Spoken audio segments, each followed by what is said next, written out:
ಬಾಳ್ಗೆ ಭೂಮಂಡಲ, ಬಾಳ್ಗೆ ಭೂಮಂಡಲ, ಬಾಳ್ಗೆ ಸಮೃದ್ಧಿಯೊಂದಿಗೆ. ಗುರು ಬಾಳ್ಗೆ, ಗುರು ನಮ್ಮೊಂದಿಗೆ. ಆತ್ಮೀಯ ಸ್ನೇಹಿತರೆ, ದೈವಿಕ ಮಹಾಶಕ್ತಿಯ ಕರುಣೆ ಹಾಗೂ ದೈವಿಕ ತಂದೆ ಗುರು ಯೋಗಿರಾಜ್ ವೇದಾದ್ರಿ ಮಹರ್ಷಿಯವರ ಕೃಪೆ ಸದಾ ನಮ್ಮೊಂದಿಗೆ ಇರಲಿ. ಇಡೀ ಜಗತ್ತು ಶಾಂತಿ, ಸಮೃದ್ಧಿ, ಸಂತೋಷವನ್ನು ಆನಂದಿಸಲಿ ಎಂದು ಹಾರೈಸುತ್ತಾ, ಗುರು ತತ್ವಜ್ಞಾನಿ ಯೋಗಿರಾಜ್ ವೇದಾದ್ರಿ ಮಹರ್ಷಿಯವರನ್ನು ವಂದಿಸಿ ನಮಿಸಿ ಈ ಸಂಜೆಯ ಆಧ್ಯಾತ್ಮಿಕ ಅಧಿವೇಶನವನ್ನು ಪ್ರಾರಂಭಿಸೋಣ. ವಿಶ್ವ ಸಮುದಾಯ ಸೇವಾ ಸಂಘ ಕರ್ನಾಟಕ ವಲಯ ಆಯೋಜಿಸಿರುವ ಈ ಆತ್ಮ ಸಂಗಮ ಕಾರ್ಯಕ್ರಮದಲ್ಲಿ ಭಾಗವಹಿಸುತ್ತಿರುವ ಎಲ್ಲ ಆತ್ಮ ಬಂಧುಗಳನ್ನು ಹೃತ್ಪೂರ್ವಕವಾಗಿ ಸ್ವಾಗತಿಸುತ್ತೇನೆ. ನಮ್ಮ ಈ ದಿನದ ಉಪನ್ಯಾಸಕರಾದ ವಿಶ್ವ ಸಮುದಾಯ ಸೇವಾ ಸಂಘದ ಸ್ಕೈ ಪ್ರಾಧ್ಯಾಪಕರಾದ ಕಾಂತರಾಜ್ ಸರ್ ಅವರನ್ನು ಪರಿಚಯಿಸಲು ಇಚ್ಛಿಸುತ್ತೇನೆ. ಇವರು BSc ಅಧ್ಯಯನ ಮಾಡಿದ್ದಾರೆ. ಇವರು ಸರ್ಕಾರಿ ಸೇವಕರಾಗಿ ಕೆಲಸ ಮಾಡಿ ಸ್ವಯಂ ಪ್ರೇರಿತ ನಿವೃತ್ತಿಯನ್ನು ಪಡೆದಿದ್ದಾರೆ. ಇವರು 2002ರಲ್ಲಿ ಸ್ಕೈ ಯೋಗದ ಮನೋವಿಕಾಸ ಕಲಾ ಕೇಂದ್ರಕ್ಕೆ ಸೇರಿಕೊಂಡು 2003ರಲ್ಲಿ ಬ್ರಹ್ಮಜ್ಞಾನ ಮಾಸ್ಟರ್ ಕೋರ್ಸ್ ತರಬೇತಿಯನ್ನು ಪಡೆದು ಗುರು ವೇದಾದ್ರಿ ಮಹರ್ಷಿಯವರ ತತ್ವಗಳನ್ನು ಅಳವಡಿಸಿಕೊಂಡು 2005ರಿಂದ ಸ್ಕೈ ಯೋಗದ ಅಭ್ಯಾಸಗಳನ್ನು ಎಲ್ಲಾ ಜನರಿಗೂ ಬೋಧಿಸುತ್ತಿದ್ದಾರೆ. ಸ್ಕೈ ಯೋಗ ಶಿಕ್ಷಣಕ್ಕೆ ಸಂಬಂಧಿಸಿದಂತೆ ಮಾನವನ ಮಹತ್ವಕ್ಕಾಗಿ ಯೋಗ ಎಂಬ ವಿಷಯದಲ್ಲಿ MA ಪೂರ್ಣಗೊಳಿಸಿದ್ದಾರೆ. ಇವರು 2010ರಲ್ಲಿ ಬ್ಯಾಂಗ್ಳೂರ್ ಮಾಚೋಹಳ್ಳಿ ಸ್ಕೈ ಸಂಸ್ಥೆಯ ಅಧ್ಯಕ್ಷರಾಗಿ ಹಲವಾರು ಧ್ಯಾನ ಕೇಂದ್ರಗಳನ್ನು ಸ್ಥಾಪಿಸಿ ಮಹರ್ಷಿಯವರ ತತ್ವಗಳನ್ನು ಎಲ್ಲಾ ಜನರಿಗೂ ನೀಡುತ್ತಿದ್ದಾರೆ. ಇವರು 17 ವರ್ಷಗಳಿಂದ ಸ್ಕೈ ಯೋಗದಲ್ಲಿ ತಮ್ಮ ಸೇವೆಯನ್ನು ಸಲ್ಲಿಸುತ್ತಿದ್ದಾರೆ. ಸ್ನೇಹಿತರೆ, ಈಗ ವಿಶ್ವ ಸಮುದಾಯ ಸೇವಾ ಸಂಘ ಕರ್ನಾಟಕ ವಲಯದ ಪರವಾಗಿ ಹಾಗೂ ನಮ್ಮೆಲ್ಲರ ಪರವಾಗಿ ಸ್ಕೈ ಪ್ರಾಧ್ಯಾಪಕರಾದ ಕಾಂತರಾಜ್ ಸರ್ ಅವರನ್ನು ಈ ಕಾರ್ಯಕ್ರಮಕ್ಕೆ ಸ್ವಾಗತಿಸಿ ಜಾಗೃತಿ ಸ್ಥಿತಿಯನ್ನು ಪಡೆಯುವುದು ಹೇಗೆ, ಹೌ ಟು ಗೆಟ್ ಅವೇರ್ನೆಸ್ ಎಂಬ ಶೀರ್ಷಿಕೆಯ ಬಗ್ಗೆ ಚಿಂತನೆಯನ್ನು ನೀಡುವಂತೆ ವಿನಂತಿಸಿಕೊಳ್ಳುತ್ತೇನೆ. ಬಾಳ್ಗೆ ಸಮೃದ್ಧಿಯೊಂದಿಗೆ ಸರ್. ಬಾಳ್ಗೆ ಸಮೃದ್ಧಿಯೊಂದಿಗೆ. ಬಾಳ್ಗೆ ಭೂಮಂಡಲ, ಬಾಳ್ಗೆ ಭೂಮಂಡಲ, ಬಾಳ್ಗೆ ಸಮೃದ್ಧಿಯೊಂದಿಗೆ. ಗುರುವಿಗೆ ವಂದನೆಗಳು. ಗುರು ನಮ್ಮೊಂದಿಗೆ. ದೈವಿಕ ಮಹಾಶಕ್ತಿಯು ಹಗಲು ಇರುಳು ಎಲ್ಲ ಸಮಯಗಳಲ್ಲೂ ಎಲ್ಲ ಸ್ಥಳಗಳಲ್ಲೂ ಎಲ್ಲ ಉದ್ಯೋಗಗಳಲ್ಲೂ ಸಹವರ್ತಿಯಾಗಿ ಸಂರಕ್ಷಣೆಯಾಗಿ ಮಾರ್ಗದರ್ಶಕವಾಗಿಯೂ ಇರಲಿ. ತಾಯಿ ತಂದೆ ಗುರುವಿಗೆ ಮತ್ತು ಇಂದು ಆತ್ಮ ಸಂಗಮದಲ್ಲಿ ಭಾಗವಹಿಸಿರುವ ಎಲ್ಲ ನನ್ನ ಪ್ರೀತಿಯ ದೈವ ಸ್ವರೂಪಿ ಆತ್ಮಗಳಿಗೆ ವಂದಿಸುತ್ತಾ, ಕರ್ನಾಟಕ ವಲಯ WCSCಯ ಅಧ್ಯಕ್ಷರಿಗೂ ಸ್ಮಾರ್ಟ್ ಉಪಾಧ್ಯಕ್ಷರಿಗೂ ಕಾರ್ಯಕ್ರಮದ ನಿರೂಪಕರಿಗೂ ಎಲ್ಲರಿಗೂ ನನ್ನ ಮನಃಪೂರ್ವಕ ಹೃದಯಪೂರ್ವಕ ನಮಸ್ಕಾರಗಳನ್ನು ಹೇಳ್ತಾ ಇದ್ದೀನಿ. ಬಹಳ ಅದ್ಭುತವಾದ ಈ ಕಾರ್ಯಕ್ರಮ ಎಲ್ಲರ ಸಹಕಾರದಿಂದ ಇಲ್ಲಿವರೆಗೂ ನಡ್ಕೊಂಡು ಬಂದು ಇನ್ನೂ ಮುಂದುವರಿತಾ ಇರೋದು ನಮ್ಮೆಲ್ಲರ ಒಂದು ಪುಣ್ಯ ವಿಶೇಷ. ಇದೊಂದು ಕೊರೋನಾ ಗಿಫ್ಟ್ ಅಂತ ನಾವು ಭಾವಿಸಬಹುದು. ಇತ್ತೀಚೆಗೆ ಒಬ್ರು ಒಂದು ಪ್ರಶ್ನೆಯನ್ನು ಕೇಳಿದ್ರು, ಸರ್, ಇಷ್ಟು ವರ್ಷ ನಾವು ಸ್ಕೈ ಯೋಗವನ್ನ ಅಭ್ಯಾಸ ಮಾಡಿದೀವಿ, ಮಹರ್ಷಿಯವರ ಕೊಟ್ಟ ಧ್ಯಾನಗಳನ್ನ ಅಭ್ಯಾಸ ಮಾಡಿದೀವಿ, ದೇಹಾಭ್ಯಾಸ ಮಾಡಿದೀವಿ, ಕಾಯಕಲ್ಪ ಮಾಡ್ತಾ ಇದ್ದೀವಿ. ನಮಗೆ ಯಾಕೆ ಇನ್ನೂ ಅರಿವಿನಲ್ಲಿ ಜಾಗೃತ ಸ್ಥಿತಿ ಬಂದಿಲ್ಲ, ಅಥವಾ ಪ್ರಜ್ಞಾ ನೆಲೆಯಲ್ಲಿರೋದು ಅಂತ ಗುರುಗಳು ಹೇಳ್ತಾರಲ್ಲ, ಅದು ಹೇಗೆ? ಯಾವಾಗಲೂ 24x7 ಎಲ್ಲ ಸಮಯಗಳಲ್ಲೂ ಅರಿವಿನಲ್ಲಿ ಎಚ್ಚರವಾಗಿರುವುದು ಯಾಕೆ ಸಾಧ್ಯವಾಗ್ತಾ ಇಲ್ಲ ಅನ್ನೋ ಒಂದು ಪ್ರಶ್ನೆ ನನಗೆ ಕೇಳಿದ್ರು. ಈ ಪ್ರಶ್ನೆ ನನ್ನನ್ನ ಚಿಂತನೆಗೆ ಈಡು ಮಾಡ್ತು.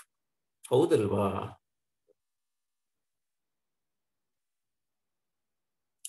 ಹದಿನೇಳು ವರ್ಷಗಳಿಂದ ಸೇವೆ ಮಾಡ್ತಾ ಇದ್ದಾರೆ.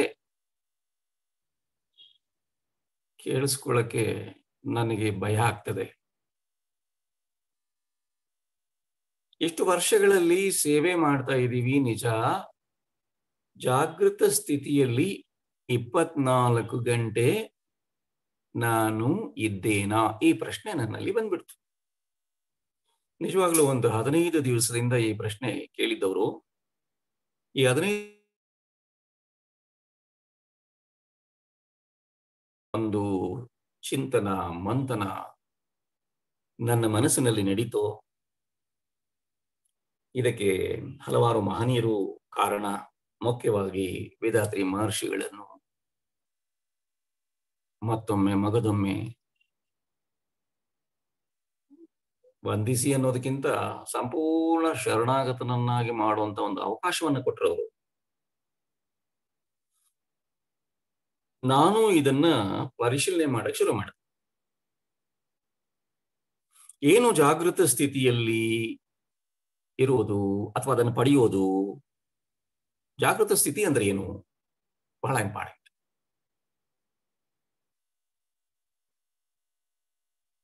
ಒಬ್ಬ ಮಹಾನ್ ಅದಕ್ಕೆ ಡೆಫಿನೇಷನ್ ಕೊಡ್ತಾರೆ. ಅದು ಒಂದು ಸ್ಥಿತಿ. ಸ್ವಪ್ನ, ಜಾಗೃತ, ಸುಷುಪ್ತಿ ಅಥವಾ ನಿದ್ದೆ, ಈ 3 ಅವಸ್ಥೆಗಳಲ್ಲಿ ಒಂದು ಅವಸ್ಥೆ ಜಾಗೃತ ಸ್ಥಿತಿ. ಜಾಗೃತ ಸ್ಥಿತಿ ಅಂದ್ರೆ ಸುತ್ತಲಿರುವ ಎಲ್ಲ ವಸ್ತುಗಳನ್ನ, ವಿಷಯಗಳನ್ನ ಅರಿಯುವುದು, ಪ್ರತಿಯೊಂದನ್ನು ಅರಿತಾ ಇರಬೇಕು. ಒಂದು ಡೆಫಿನೇಷನ್. ಇನ್ನೊಂದು ಡೆಫಿನೇಷನ್, ಆತ್ಮಕ್ಕೂ ಇಂದ್ರಿಯಗಳಿಗೂ ನಡುವಿನ ಒಂದು ಕೊಂಡಿ. ಈ ಜಾಗೃತಿ ಅನ್ನೋ ಒಂದು ಅರಿವು ಇದೆಯಲ್ಲ, ಇದನ್ನ ಪ್ರಜ್ಞೆ ಅಂತಾನೂ ಕರೀತಾರೆ, ಪ್ರಜ್ಞಾನೆಲೆ ಅಂತಾನೂ ಕರೀತಾರೆ. ಈ ಪ್ರಜ್ಞಾನೆಲೆ ಏನಪ್ಪಾ ಅಂದ್ರೆ ಆತ್ಮಕ್ಕೂ ಅಂದ್ರೆ ಒಳಗಡೆಗೂ ಅಂತರಂಗಕ್ಕೂ, ಇಂದ್ರಿಯಗಳಿಗೂ ಅಂದ್ರೆ ಹೊರಗಡೆಗೂ, ಅಂತರಂಗ ಬಹಿರಂಗಕ್ಕೆ ಒಂದು ಸಂಪರ್ಕ ಸೇತುವೆ ಇದೆಯಲ್ಲ, ಅದನ್ನ ಪ್ರಜ್ಞೆ ಅಥವಾ ಜಾಗೃತಿ ಅಥವಾ ಅರಿವು ಅಂತ ಕರೀತಾರೆ. ಈ 3 ಒಂದೇ. ಪ್ರಜ್ಞಾನೆಲೆ, ಜಾಗೃತ ಅವಸ್ಥೆ ಅಥವಾ ಸ್ಥಿತಿ, ಅರಿವು. ಅರಿವಲ್ಲಿರೋದು. ನಿನಗೆ ಅರಿವಿಲ್ವಾ? ಸಾಮಾನ್ಯವಾಗಿ ನಮಗೆ ಸರಿಯಾದ ಉತ್ತರ ಇನ್ನೊಬ್ಬರು ಕೊಡದೇ ಇರುವಾಗ, ನಮಗೆ ಇಷ್ಟ ಆಗದೆ ಇದ್ದಾಗ ನಿನಗೆ ಅರಿವಿಲ್ವಾ ಅಂತ ಅಂದ್ಬಿಡ್ತೀವಿ. ನಮಗರಿವಿದೆಯಾ ಅನ್ನೋ ಪ್ರಶ್ನೆನ ನಾನು ಹಾಕೊಳ್ಬೇಕಾಗತ್ತ ಸಂದರ್ಭ ಆ ಒಬ್ಬರು ಕೇಳಿದ ಪ್ರಶ್ನೆಯಿಂದ ಉದ್ಭವ ಆಗ್ಬಿಡ್ತು. ನಿಜವಾಗ್ಲೂ ಇಷ್ಟು ವರ್ಷ ನಾನು ಮಾಡದೇ ಇರುವಂತ ಒಂದು ಕೆಲಸ ಈ 15 ದಿವಸಗಳಲ್ಲಿ ನಾನು ಮಾಡ್ಬೇಕಾಗಿ ಬಂತು. ನಾನು ಟೈಟ್ಲ್ಗಾಗಿ ಹುಡುಕ್ತಾ ಇದ್ದೆ. ಫೋನ್ ಮಾಡಿದ್ರು ಆಫೀಸಿಂದ, ಸರ್ ನಿಮ್ದು ಸ್ಪೀಚ್ ಇದೆ, ಅದಕ್ಕೆ ಟೈಟ್ಲ್ ಕಳಿಸಿ. ನನ್ನ ಟೈಟ್ಲ್ ಬೇರೆ ಇತ್ತು. ಬಟ್ ಈ ಒಂದು ಪ್ರಶ್ನೆ ಬಂದ ಮೇಲೆ, ಹೌದು ಈ ಪ್ರಶ್ನೆನ ಸರಿಯಾಗಿ ಅರ್ಥ ಮಾಡಿಕೊಂಡು ಯಾಕೆ ಇದನ್ನೇ ನಾವು ಒಂದು ವಿಷಯವಾಗಿ ತಗೋಬಾರ್ದು ಅಂತ ಹೇಳಿ ಸ್ವಲ್ಪ ಪ್ರಯತ್ನ ಪಟ್ಟಿದ್ದೀನಿ. ಇದರಿಂದ ಯಾರಿಗಾದ್ರೂ, ಕೆಲವರಿಗೆ, ಒಬ್ಬರಿಗಾದ್ರೂ, ಈಗ ಕೇಳ್ತಾ ಇರೋ ಜನಗಳಲ್ಲಿ ಒಬ್ಬರಾದ್ರೂ ಮನಸ್ಸು ಮಾಡಿದ್ರೆ ಹೇಗೆ ಜಾಗೃತ ಸ್ಥಿತಿನ ಪಡಿಬೇಕು, ಹೇಗೆ ಅರಿವಿನಲ್ಲಿ ಇರಬೇಕು, ಸದಾ ಪ್ರಜ್ಞಾ ನೆಲೆಯಲ್ಲಿ ಇರೋದು ಹೇಗೆ ಅನ್ನುವ ವಿಚಾರ ನಿಮ್ಮೊಂದಿಗೆ ಚರ್ಚೆ ಮಾಡುವಾಗ ಒಬ್ಬರಾದ್ರೂ ಪ್ರಯತ್ನ ಪಟ್ರೆ, ಅದರ ಪ್ರಯೋಜನವನ್ನ ಪಡ್ಕೊಂಡ್ರೆ ಖಂಡಿತ ನಾವು ಗುರುಗಳಿಗೆ ಋಣವನ್ನು ತೀರಿಸಿದಂಗಾಗತ್ತೆ. ಗುರುಗಳು ಈ ಬಗ್ಗೆ ಬಹಳ ವಿವರವಾಗಿ ಕೊಟ್ಟಿದ್ದಾರೆ. ನಾವು ಎಷ್ಟು ಅರ್ಥ ಮಾಡ್ಕೊಂಡ್ವಿ ಅನ್ನೋದನ್ನ ಒಂದು ವಿಮರ್ಶನ ಮಾಡ್ತಾ ಹೋಗೋಣ. ಅತಿಶಯ ಏನಲ್ಲ, ವಿಶೇಷವಾಗಿ ಯಾವುದೋ ಅನ್ವೇಷಣೆ ಮಾಡಿ ನಾನು ನಿಮ್ಮೊಂದಿಗೆ ಚರ್ಚೆ ಮಾಡಕ್ ಬಂದಿಲ್ಲ. ಗುರುಗಳು ಕೊಟ್ಟಿರೋದನ್ನೇ ಮತ್ತೊಮ್ಮೆ ಪುನಃ ಪರಿಶೀಲನೆ ಮಾಡಿ, ಇದನ್ನ ಈ ರೀತಿ ಅರ್ಥ ಮಾಡ್ಕೊಂಡ್ರೆ ನಾವು ಜಾಗೃತ ನೆಲೆಯಲ್ಲಿ ಇರಬಹುದು. ಇದು ನಿಮಗೆಲ್ಲ ಗೊತ್ತಿರೋ ವಿಷಯನೇ. ಗೊತ್ತಿದ್ರೂ ಮತ್ತೊಮ್ಮೆ ನಾನು ನಿಮಗೊಂದಿಗೆ ಹಂಚ್ಕೊಳ್ಳಕ್ಕೆ ಬಯಸ್ತೀನಿ. ಜಾಗೃತ ಸ್ಥಿತಿ ಬರಬೇಕಾದ್ರೆ, ಪ್ರಜ್ಞಾನೆಲೆಯಲ್ಲಿ ಇರಬೇಕಾದ್ರೆ ನಾವು ಒಂದು ಹೊಸ ಅಭ್ಯಾಸವನ್ನ ಪ್ರಾರಂಭ ಮಾಡಬೇಕು. ಇವತ್ತಿಂದಾನೆ, ಇಂದಿನಿಂದಾನೇ, ಈ ಕ್ಷಣದಿಂದಾನೇ, ಈ ಕಾರ್ಯಕ್ರಮ ಮುಗಿದ ತಕ್ಷಣನೇ ನೀವು ಒಂದು ಹೊಸ ಅಭ್ಯಾಸವನ್ನ, ಅಭ್ಯಾಸ ಹಳೆದೆ, ಅದನ್ನ ನಾವು ಪ್ರಾರಂಭ ಮಾಡ್ತಿರೋದು ಹೊಸದಾಗಿ, ಅಥವಾ ಈಗಾಗಲೇ ನೀವು ಯಾರಾದ್ರೂ ಪ್ರಾರಂಭ ಮಾಡಿದ್ರೆ ಬಹಳ ಸಂತೋಷ, ನೀವು ಜಾಗೃತರಾಗಿದ್ದೀರಿ ಅಂತ ಅರ್ಥ. ಸೊ ನಾನು ನಿಮ್ ಜೊತೆ ಈ ಅಭ್ಯಾಸವನ್ನ ಪ್ರಾರಂಭ ಮಾಡಬೇಕು, ಈಗಾಗಲೇ ಪ್ರಾರಂಭ ಮಾಡಿದ್ದೀನಿ. ಇಂದಿನಿಂದ ಒಂದು ಹೊಸ ಅಧ್ಯಾಯವನ್ನ ನಾವು ಬರೆಯೋಣ.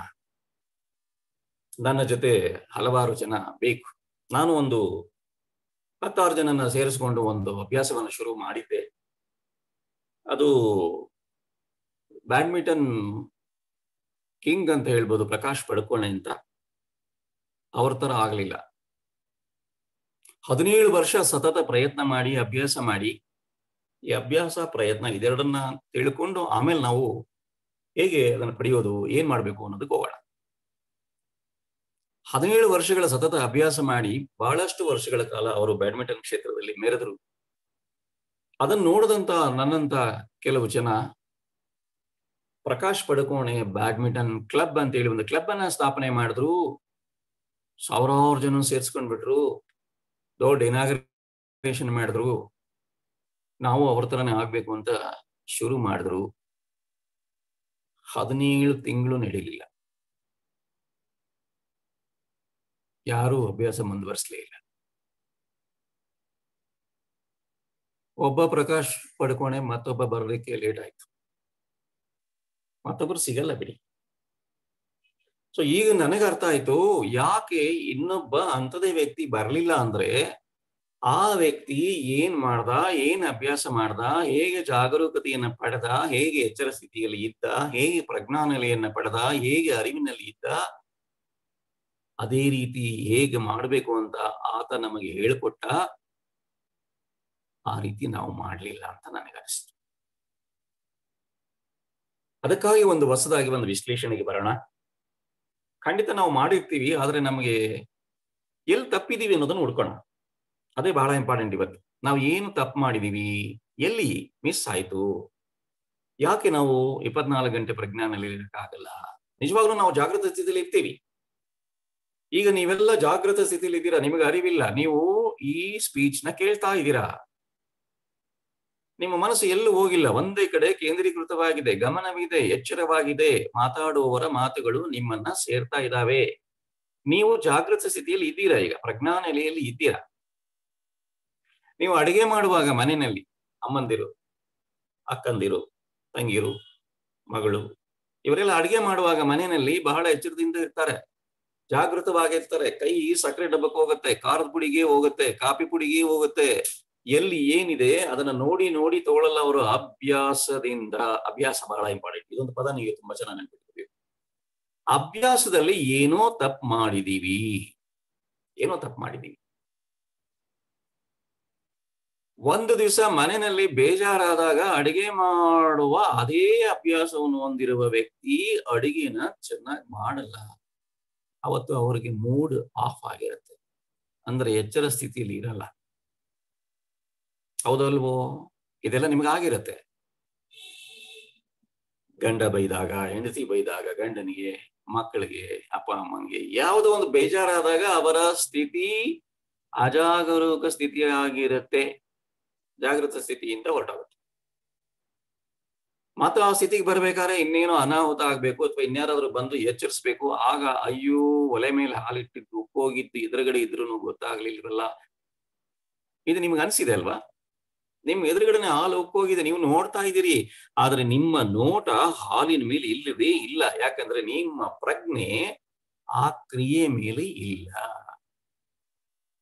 ಕ್ರಿಯೆ ಬಹಳ important. Order of function is consciousness ಅಂತ ಹೇಳ್ತಾರೆ ಮಹರ್ಷಿ. ಕ್ರಮಬದ್ಧವಾದ ಕ್ರಿಯೆ, ಕ್ರಿಯಾಕ್ರಮವೇ ಅರಿವು. ಸೊ ಅರಿವಿನಲ್ಲಿ ಇರಬೇಕಾದ್ರೆ ಕ್ರಿಯೆನಲ್ಲಿ ಕ್ರಮವಾಗಿ, ಎಚ್ಚರವಾಗಿ, ಗಮನವಿಟ್ಟು ಮಾಡೋದನ್ನ ಕಲಿಬೇಕು.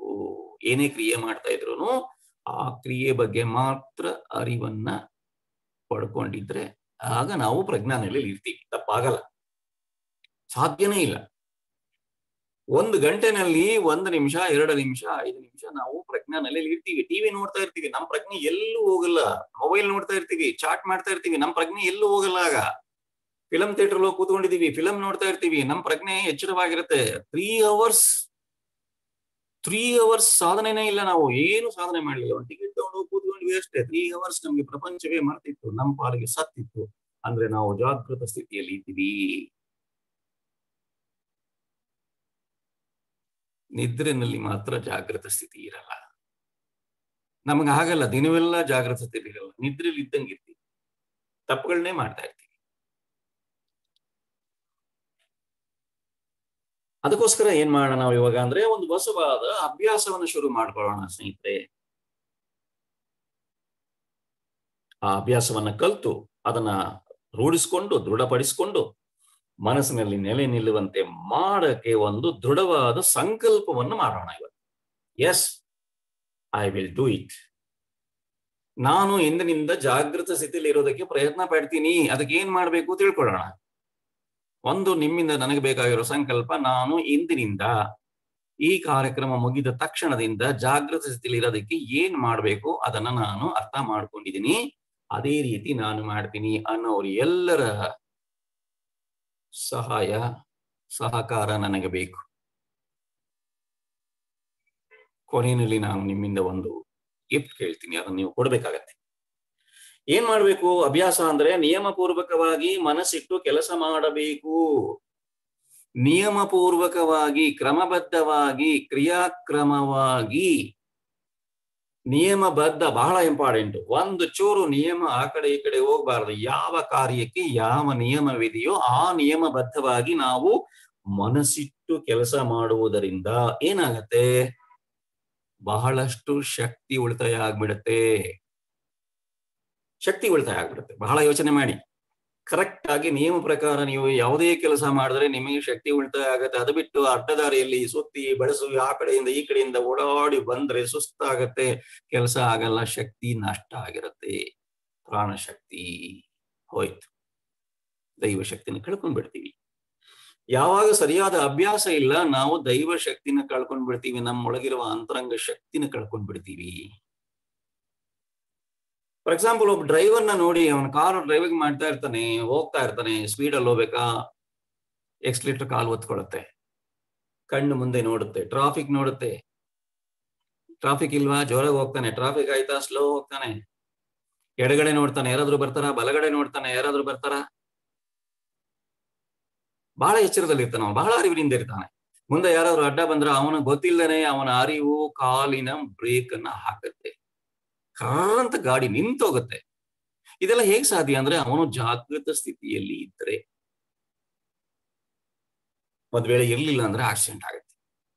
ಪ್ರತಿಯೊಂದು ಆಕ್ಸಿಡೆಂಟ್ ಘಟನೆಗಳಿಗೆ ಮನೆಯಲ್ಲಿ ಹೊರಗಡೆ ಏನೆಲ್ಲ ಕೆಟ್ಟದ್ದು ನಡೀತದೆ ಅದಕ್ಕೆಲ್ಲ ಕಾರಣ ನಮ್ಮ ಅಜಾಗರೂಕ ಅವೇರ್ನೆಸ್ ಅನ್ಅವೇರ್ನೆಸ್ ಬಹಳ ಇಂಪಾರ್ಟೆಂಟ್.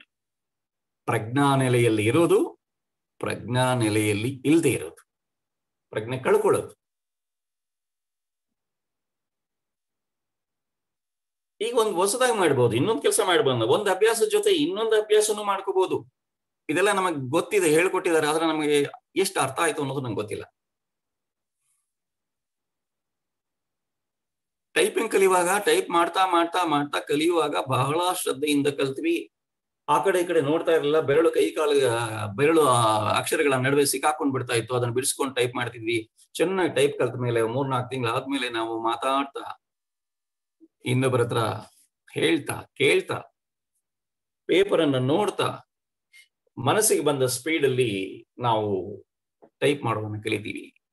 ಇನ್ನೊಬ್ರು ಹೇಳ್ತಾ ಇದ್ರೆ ಪಟ ಪಟ ಪಟ ಪಟ ಪಟ ಅಂತ ಟೈಪ್ ಮಾಡ್ತೀವಿ, ಅಷ್ಟು ಎಚ್ಚರವಾಗಿರ್ತೀವಿ. It is possible. ಟೈಪ್ ಮಾಡ್ತಾ ಮಾತಾಡೋದು ಇನ್ನೊಂದು ಅಭ್ಯಾಸ. ಟೈಪ್ ಮಾಡ್ತಾ ಏನಾದ್ರು ಪೇಜಸ್ ಅಲ್ಲಿ ಇದ್ರೆ ನೋಡೋದು, ಅದೊಂದು ಅಭ್ಯಾಸ. ಇದು ಪಾಸಿಬಲ್, ಸಾಧ್ಯ ಆಗಿದೆ. ಅದಕ್ಕೊಂದು ಎಕ್ಸಾಂಪಲ್ ಚೆನ್ನಾಗಿ ನಾವು ಯೋಚನೆ ಮಾಡಿ ಕೊಡ್ಬೋದು. ಸ್ನಾನ ಮಾಡ್ತಾ ಇರ್ತೀವಿ, ಸ್ನಾನ ಮಾಡೋದು ಒಂದು ಅಭ್ಯಾಸ.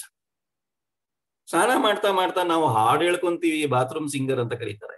ಆಮೇಲೆ ಹಾಡು ಬರುತ್ತೆ. ಸೊ ಹಾಡು ಹೇಳ್ಕೊಳ್ತೀವಿ, ಸ್ನಾನ ನಡೆಯುತ್ತೆ. ಮ್ಯಾಥಮೆಟಿಕ್ಸ್ ಫಾರ್ಮುಲಾ ಬೈಹಾರ್ಟ್ ಮಾಡಕ್ಕೆ ಒಳ್ಳೆ ಜಾಗ ಸ್ನಾನದ ಮನೆ. ಒಂದು ಹಾಡು ಕಲಿಯೋಕೆ, ಒಂದು ಶ್ಲೋಕ ಹೇಳ್ಕೊಳಕ್ಕೆ, ಗಂಗೆ ಚ ಯಮುನೆ ಚೈವ ನರ್ಮದಾ ಗೋದಾವರಿ, ಏನೋ ಒಂದು ನದಿ ಹೆಸರು ಹೇಳ್ಕೊಂಡು ಸ್ನಾನ ಮಾಡ್ತೀವಿ, ಇನ್ನೊಂದು ಅಭ್ಯಾಸ ಮಾಡ್ತೀವಿ. It is possible. ಒಂದೇ ಸಮಯದಲ್ಲಿ ಎರಡನೇ ಅಭ್ಯಾಸನೂ ನಾವು ಕೂಡಿಸ್ಕೋಬಹುದು.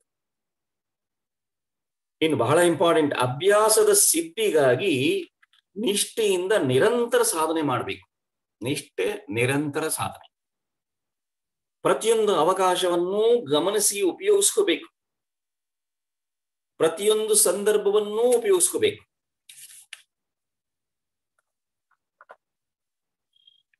ಆತರ ಮಾಡಿದ್ರೆ ಮಾತ್ರ ಮನಸ್ಸಿನ ಚಂಚಲತೆಗಳು ದೂರ ಆಗತ್ತೆ. ಸಂಕಲ್ಪ ಮಾಡ್ಬಿಟ್ರೆ ಸಾಲಲ್ಲ. ಅಭ್ಯಾಸ ಇಸ್ ವೆರಿ ಇಂಪಾರ್ಟೆಂಟ್. ಹೊಸ ಅಭ್ಯಾಸ ಮನಸ್ಸಿನಲ್ಲಿ ಆಳವಾಗಿ ಬೇರು ಬಿಡುವವರೆಗೆ ಸಾಧನೆಯನ್ನ ನಿಲ್ಲಿಸಬಾರದು. ಯಾವುದೇ ಕಾರಣಕ್ಕೆ ದಿನವೂ ತಪ್ಪಿಸಬಾರದು. ಯಾವುದೇ ಕಾರಣದಿಂದ ಅಭ್ಯಾಸವನ್ನ ತಪ್ಪಿಸಬಾರದು. ಅಭ್ಯಾಸ ನಿರಂತರವಾಗಿ ಇರಬೇಕು. ನಾನು ಕೆಲವರಿಗೆ ನಿರಂತರವಾಗಿ 3 ತಿಂಗಳು ಧ್ಯಾನ ಮಾಡಿ, ಒಂದು ಧ್ಯಾನ ಬೆಳಗ್ಗೆ ಸಂಜೆ ಅಂತ ಹೇಳಿದ್ದೆ. ಒಂದು ವಾರ ಎಲ್ಲರೂ ಫೋನ್ ಮಾಡಿ ಹೇಳಿದ್ರು, ನಾವು ಮಾಡ್ತಾ ಇದೀವಿ. ಆಮೇಲೆ ಒಬ್ಬರು ಕಮ್ಮಿ ಆಯ್ತು, 2 ಕಮ್ಮಿ ಆಯ್ತು, 3 ಕಮ್ಮಿ, ಆಮೇಲೆ ಇಲ್ಲವೇ ಇಲ್ಲ. ಒಂದು ತಿಂಗಳಲ್ಲಿ ಯಾರು ಮತ್ತೆ ಇಲ್ಲ, ಬಿಟ್ಬಿಟ್ರು. ಅಭ್ಯಾಸ ಇಲ್ಲ, ನಿರಂತರ ಅಭ್ಯಾಸ ಇಲ್ಲ. ಆ ತರ ನಿರಂತರ ಅಭ್ಯಾಸ ಇಲ್ಲ ಅಂತ ಹೇಳಿ ಯಾವುದೋ ಒಂದು ಕಾರಣ ಕೊಟ್ಟು ನಾವು ಅಭ್ಯಾಸವನ್ನ ಬಹಳ ತಪ್ಪು ಮಾಡೋದಿಲ್ಲ. ನಾವು ಡಾಕ್ಟರ್ ವಾಕಿಂಗ್ ಮಾಡಿ ಅಂತ ಹೇಳ್ತಾರೆ, ಮಾಡ್ತೀವಿ ಒಂದು 2-3 ದಿವಸ, ಆಮೇಲೆ ಏನೋ ಕಾರಣ ಎದ್ದೇಳಲಿಲ್ಲ, ಟೈಮ್ ಆಯ್ತು, ಬೇರೆ ಯಾವುದೋ ಅರ್ಜೆಂಟ್ ಕೆಲಸ, ಹೀಗೆ ಅಭ್ಯಾಸನ ಬಿಟ್ಬಿಡ್ತೀವಿ. ಒಂದು ಕಾರ್ಯ ಸಿದ್ಧಿ ಆಗ್ಬೇಕಾದ್ರೆ ಬರೀ ಸಂಕಲ್ಪ ಮತ್ತು ಭಾವೋದ್ವೇಗ, ಉತ್ಸಾಹ ಇದ್ರೆ ಸಾಲೋದಿಲ್ಲ. ಮನಸ್ಸು ಸದಾ ಒಂದಲ್ಲ ಒಂದು ಉಪಾಯವನ್ನು ಹುಡುಕ್ಬೇಕು. ಒಂದು ನಿಯಮದ ಒಳಗೆ ಬಗ್ಗುವಂತೆ ಅದನ್ನ ಪಳಗಿಸ್ಬೇಕು, ಒಗ್ಗುವಂತೆ ಅದನ್ನ ಮಾಡಬೇಕು. ಪ್ರತಿದಿನ ತಾಳ್ಮೆಯಿಂದ ಪ್ರಯತ್ನಿಸಬೇಕಲ್ವೇ? ಪ್ರಯತ್ನ ಮಾಡಲಿಲ್ಲ ಅಂದ್ರೆ ಸಾಧ್ಯ ಇಲ್ಲ. ಸೊ ಮೊದಲನೇ ಕೆಲಸ ನೀವು ನೆನಪಿಟ್ಕೋಬೇಕಾಗಿರೋದು ಅಭ್ಯಾಸ. ನಾವು ಜಾಗೃತ ಸ್ಥಿತಿಗೆ ಬರ್ಬೇಕು ಅಂದ್ರೆ. ಎರಡನೇ ಕೆಲಸ ನಾವು ಈಗ ಹೋಗೋಣ. ಪ್ರಯತ್ನ ಬಹಳ ಇಂಪಾರ್ಟೆಂಟ್. ಒಬ್ಬರು ಹೇಳ್ತಾರೆ, ಪ್ರಯತ್ನವೇ ಪರಮ ಪೂಜೆ. ಒಬ್ಬ ಮಹಾನ್ ಹೇಳ್ತಾರೆ, ಪ್ರಯತ್ನವೇ ಪರಮ ಪೂಜೆ. ವಿತೌಟ್ ಎಫರ್ಟ್, ಪ್ರಯತ್ನ ಇಲ್ದಲೆ ಏನು ಸಾಧನೆ ಮಾಡಕ್ಕಾಗಲ್ಲ. ಸ್ನೇಹಿತರೆ, ವಿಧಿಯನ್ನ ನಂಬಬೇಡಿ, ಅದೃಷ್ಟವನ್ನು ನಂಬಬೇಡಿ. ವಿಧಿ ಮತಿಯಿಂದ ಗೆಲ್ಲಬೇಕು ಅಂತ ಗುರುಗಳು ಹೇಳಿದ್ದಾರೆ. ಅದೃಷ್ಟ ಅನ್ನೋದು ಇಲ್ಲವೇ ಇಲ್ಲ. ನಾವು ಮಾಡುವ ಕಾರ್ಯಗಳಿಗೆ ಏನು ಫಲ ಬರುತ್ತೆ, ಆ ಫಲಗಳೇ ಅದೃಷ್ಟ. ಕಾರ್ಯಗಳ ಫಲ, ಕರ್ಮ ಫಲ ಇದೆಯಲ್ಲ, ಅದು ಅದೃಷ್ಟ. ಕಾರ್ಯ ಮಾಡದಲೇ ಫಲ ಬರುತ್ತಲ್ಲ, ಅದು ಅದೃಷ್ಟ ಅನ್ಕೊಂಡ್ಬಿಟ್ಟಿದೀವಿ. ನಾವೇನು ಮಾಡಲ್ಲ, ಅದೃಷ್ಟ ಇದ್ರೆ ಆಗತ್ತೆ ಬಿಡಿ. ಸಾಧ್ಯನೇ ಇಲ್ಲ. ಬುದ್ಧಿವಂತರು ಪ್ರಯತ್ನದಿಂದ ಮಾತ್ರ ಏನ್ ಬೇಕಾದ್ರೂ ಸಾಧಿಸಬಹುದು. ಯೋಗ ವಸಿಷ್ಠದಲ್ಲಿ ಒಂದು ವಾಕ್ಯ ಬರುತ್ತೆ, ಸರಿಯಾದ ಮತ್ತು ಉತ್ಸಾಹಪೂರಿತ ಪ್ರಯತ್ನದಿಂದ ಪಡೆಯಲು ಸಾಧ್ಯವಾಗದ ವಸ್ತು ಈ ಪ್ರಪಂಚದಲ್ಲಿ ಯಾವುದೂ ಇಲ್ಲ. ಸರಿಯಾದ ಮತ್ತು ಉತ್ಸಾಹಪೂರಿತ ಪ್ರಯತ್ನದಿಂದ ಎಲ್ಲವನ್ನು ಪಡೆಯಬಹುದು. ಪತಂಜಲಿ ಮಹರ್ಷಿ ಹೇಳ್ತಾರೆ, ಯಾರಾದರೂ ಯಾವುದೇ ವಸ್ತುವನ್ನ ಆಶಿಸಿ ಇಚ್ಛಿಸಬೇಕು, ಅದನ್ನು ಪಡೆಯೋಕೆ ಯತ್ನಿಸಿ ಪ್ರಯತ್ನಿಸಬೇಕು. ಆತರ ಮಾಡಿದ್ರೆ ಖಂಡಿತವಾಗಿಯೂ ಅವರು ಸಫಲರಾಗ್ತಾರೆ ಅನ್ನೋದು ಯೋಗ ವಾಸಿಷ್ಠದ ಕತೆ. ಥಾಮಸ್ ಆಲ್ವಾ ಎಡಿಸನ್ ನಿಮಗೆ ಜ್ಞಾಪಕ ಬರ್ಬೋದು. ಎಷ್ಟೊಂದು ಫೇಲ್ಯೂರ್ಸ್, ಎಷ್ಟೊಂದು ಸೋಲನ್ನು ಕಂಡ ಆತ ಜೀವನದಲ್ಲಿ. ಆದ್ರೆ ಅವನ ಕೊನೆಯ ಪ್ರಯತ್ನ ನಿಲ್ಲಲೇ ಇಲ್ಲ. ಪ್ರಯತ್ನ ಮರಳಿ ಮರಳಿ ಮರಳಿ ಯತ್ನವ ಮಾಡಿ ಮಾಡಿ 1000 ಅನ್ವೇಷಣೆಗಳನ್ನು ಜಗತ್ತಿಗೆ ಕೊಟ್ಟಂತ ವ್ಯಕ್ತಿ. ಸೊ ಈ ಪ್ರಯತ್ನ ಅನ್ನೋದು ಬಹಳ ಇಂಪಾರ್ಟೆಂಟು. ಪ್ರತಿಯೊಬ್ಬ ಮನುಷ್ಯನಿಗೆ ಅವನೇ ಶತ್ರು, ಅವನೇ ಮಿತ್ರ. ಇನ್ನೊಬ್ಬರು ಬಂದು ನನ್ನನ್ನು ರಕ್ಷಿಸಲಿ ಅಂತ ನೀವು ಯಾವತ್ತೂ ಕಾಯಬಾರ್ದು. ನಮ್ಮನ್ನ ನಾವೇ ರಕ್ಷಣೆ ಮಾಡ್ಕೋಬೇಕು. ಅದಕ್ಕೆ ಬೇಕಾಗಿರೋದು ಸ್ವಪ್ರಯತ್ನ, ಸರಿಯಾದ ಮಾರ್ಗ, ಒಂದು ನಿಷ್ಠೆ. Very important. ಶ್ರದ್ಧೆ, ನಿಷ್ಠೆ, ಸರಿಯಾದ ಮಾರ್ಗ. ದೈವಿಕ ಮಹಾಶಕ್ತಿಯು ಹಗಲು ಇರುಳು ಎಲ್ಲಾ ಸಮಯಗಳಲ್ಲೂ ನೋಡಿ, ಎಲ್ಲಾ ಸಮಯ ಎಲ್ಲಾ ಸ್ಥಳಗಳಲ್ಲೂ, ಎಲ್ಲ ಜಾಗ, ಎಲ್ಲ ಉದ್ಯೋಗಗಳಲ್ಲೂ, ಎಲ್ಲ ಕೆಲಸಗಳಲ್ಲಿ ಏನಾಗಿರ್ಬೇಕು? ಸಹವರ್ತಿಯಾಗಿ, ಸಂರಕ್ಷಣೆಯಾಗಿ, ಮಾರ್ಗದರ್ಶಕವಾಗಿ ಇರಲಿ. ನೋಡಿ, ಮೂರನ್ನು ಮಹರ್ಷಿ ಸೇರಿಸಿದ್ದಾರೆ. ಸ್ವಪ್ರಯತ್ನ, ಸರಿಯಾದ ಮಾರ್ಗ ಮತ್ತು ನಿಷ್ಠೆ. ನಮ್ಮನ್ನು ನಾವು ರಕ್ಷಣೆ ಮಾಡ್ಕೊಳ್ಳಕ್ ಬೇಕಾದದ್ದೆಲ್ಲ ಒಳಗಿದೆ, ದೈವಶಕ್ತಿ ಒಳಗಿದೆ. ಅದನ್ನ ಜಾಗೃತಗೊಳಿಸಿ ಅದರ ಜೊತೆ ನೀವು ಅನುಸಂಧಾನ ಮಾಡಿಕೊಂಡ್ರೆ ಮುಗೀತು. ಅದಕ್ಕಾಗಿ ಇವತ್ತಿನ ಒಂದು ಚಿಂತನೆ. ಸೊ ಎರಡನೇದು ಪ್ರಯತ್ನ, ಪರಮ ಪೂಜೆ, ಬಹಳ ಇಂಪಾರ್ಟೆಂಟ್. ಈಗ ನಾವು ಮೂರನೇ ಸ್ಟೇಟಸ್ ಬರೋಣ. ಜಾಗೃತ ಸ್ಥಿತಿನ ಹೇಗೆ ಮತ್ತೆ ಯಾಕೆ ಪಡ್ಕೋಬೇಕು ಅಂತ. ಯಾಕೆ ಪಡ್ಕೋಬೇಕು ಅಂದ್ರೆ ನಮ್ಮ ಪರ್ಸನಾಲಿಟಿ ಡೆವಲಪ್ ಮಾಡ್ಕೋಬೇಕು. ಪರ್ಸನಾಲಿಟಿ, ವ್ಯಕ್ತಿತ್ವ, ಅದಕ್ಕೊಬ್ಬ ಶಿಲ್ಪಿ ಬೇಕು. ಯಾರು ಅಂದ್ರೆ ನಾವೇ ನಮ್ಮ ವ್ಯಕ್ತಿತ್ವವನ್ನು, ನಮ್ಮ ಏಳ್ಗೆಯನ್ನು ರೂಪಿಸುವ ಶಿಲ್ಪಿ ಆಗಬೇಕೆಂದರೆ ಏನ್ ಮಾಡ್ಬೇಕು? ಅಂತರಂಗ ಪರಿಶೀಲನೆಯನ್ನ ರೂಢಿಸಿಕೊಳ್ಳಬೇಕು. ಕೆಲವು ಅನುಭವಿಗಳು ಸಿಂಹಾವಲೋಕನ ಅಂತ ಹೇಳ್ತಾರೆ. ಸಿಂಹ ಗಾಡಲ್ಲಿ ಮುಂದೆ ಬರ್ತಾ ಇರ್ತದೆ, ಮುಂದೆ ಬರೋದ್ರ ಬಗ್ಗೆ ಎಚ್ಚರವಾಗಿರುತ್ತೆ. ಅಷ್ಟೇ ಅಲ್ಲ, ಅದು ಅವಾಗ ಹಿಂದೆ ತಿರುಗಿ ನೋಡ್ಕೊಂಡು ಬರುತ್ತೆ. ಹಿಂದಿನಿಂದನೂ ಏನು ಅಪಾಯ ಬರುತ್ತಾ ಇಲ್ವೋ ಅನ್ನೋ ಅರಿವನ್ನು ಪಡ್ಕೊಂಡು ಮುಂದೇನೂ ಅಪಾಯ ಬರುತ್ತಾ ಇಲ್ವೋ ಅನ್ನೋ ಅರಿವು. ನೋಡಿ, ಹಿಂದೆ ಮುಂದೆ ಎಲ್ಲಾ ಕಡೆ ಅರಿವಿನಿಂದ ಇರುತ್ತದು. ನಾವು ಹಾಗಲ್ಲ.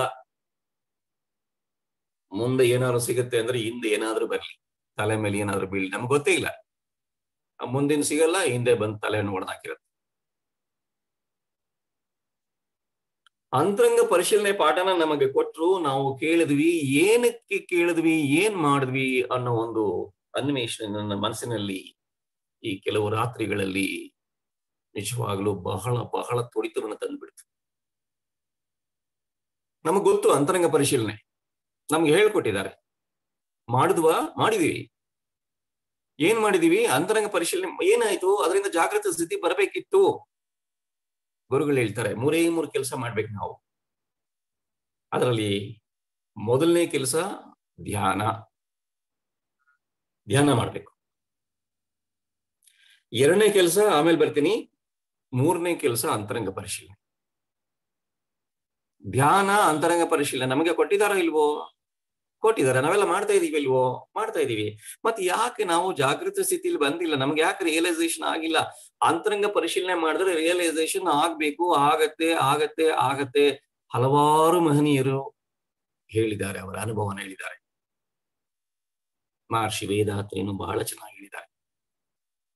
ಅವ್ರಿಗೆ ಏನು ಅನುಭವ ಯಾವುದರಿಂದ ಆಯ್ತೋ ಅದನ್ನೇ ನಮಗೆ ಪಾಠವಾಗಿ ಕೊಟ್ಟಿದ್ದಾರೆ. ಅಭ್ಯಾಸ ಮಾಡಿ ಅಂತ ಹೇಳಿದ್ದಾರೆ. ಅಂತರಂಗ ಪರಿಶೀಲನೆ ಕೊಟ್ಟಿದ್ದಾರೆ, ಧ್ಯಾನ ಕೊಟ್ಟಿದ್ದಾರೆ, ಎಕ್ಸರ್ಸೈಸ್ ಕೊಟ್ಟಿದ್ದಾರೆ, ಕಾಯಕಲ್ಪ ಕೊಟ್ಟಿದ್ದಾರೆ. ಇದನ್ನೆಲ್ಲ ಮಾಡಿ ಅಂತ ಹೇಳಿರೋದು ನಮಗೆ. ನಾವು ಮಾಡ್ತಾ ಇದೀವಿ, ನಿಜ ಮಾಡ್ತಾ ಇದೀವಿ.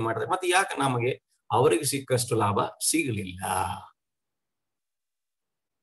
ಎಲ್ಲೋ ತಪ್ಪು ಮಾಡ್ತಿದೀವಲ್ಲ? ಹಂಗ ಅನಿಸ್ತಾ ಇಲ್ಲ ನಿಮಗೆ? ನನಗನಿಸ್ತಾ ಇದೆಯಪ್ಪ, ನಾನು ಎಲ್ಲೋ ತಪ್ಪು ಮಾಡ್ತಾ ಇದ್ದೀನಿ. ಯಾಕೆ ಇಷ್ಟು ದಿನದಲ್ಲಿ ನನಗೆ ಅರಿವು ಎಚ್ಚರವಾಗಲಿಲ್ಲ? 24 ಗಂಟೆ ಅರಿವಿರಬೇಕು, ನಿದ್ದೆಯಲ್ಲೂ ಅರಿವಿರಬೇಕು.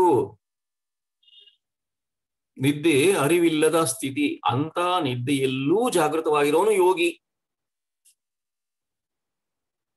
ಎಲ್ಲರೂ ಮಲಗಿರುವಾಗ ಎದ್ದಿರುವವನು ಯೋಗಿ, ಎಲ್ಲರೂ ಎದ್ದಿರುವಾಗ ಮಲಗಿರುವವನು ಯೋಗಿ. ಇದು ಗೀತೆಯಲ್ಲಿ ಭಗವಾನ್ ಹೇಳ್ತಾರೆ.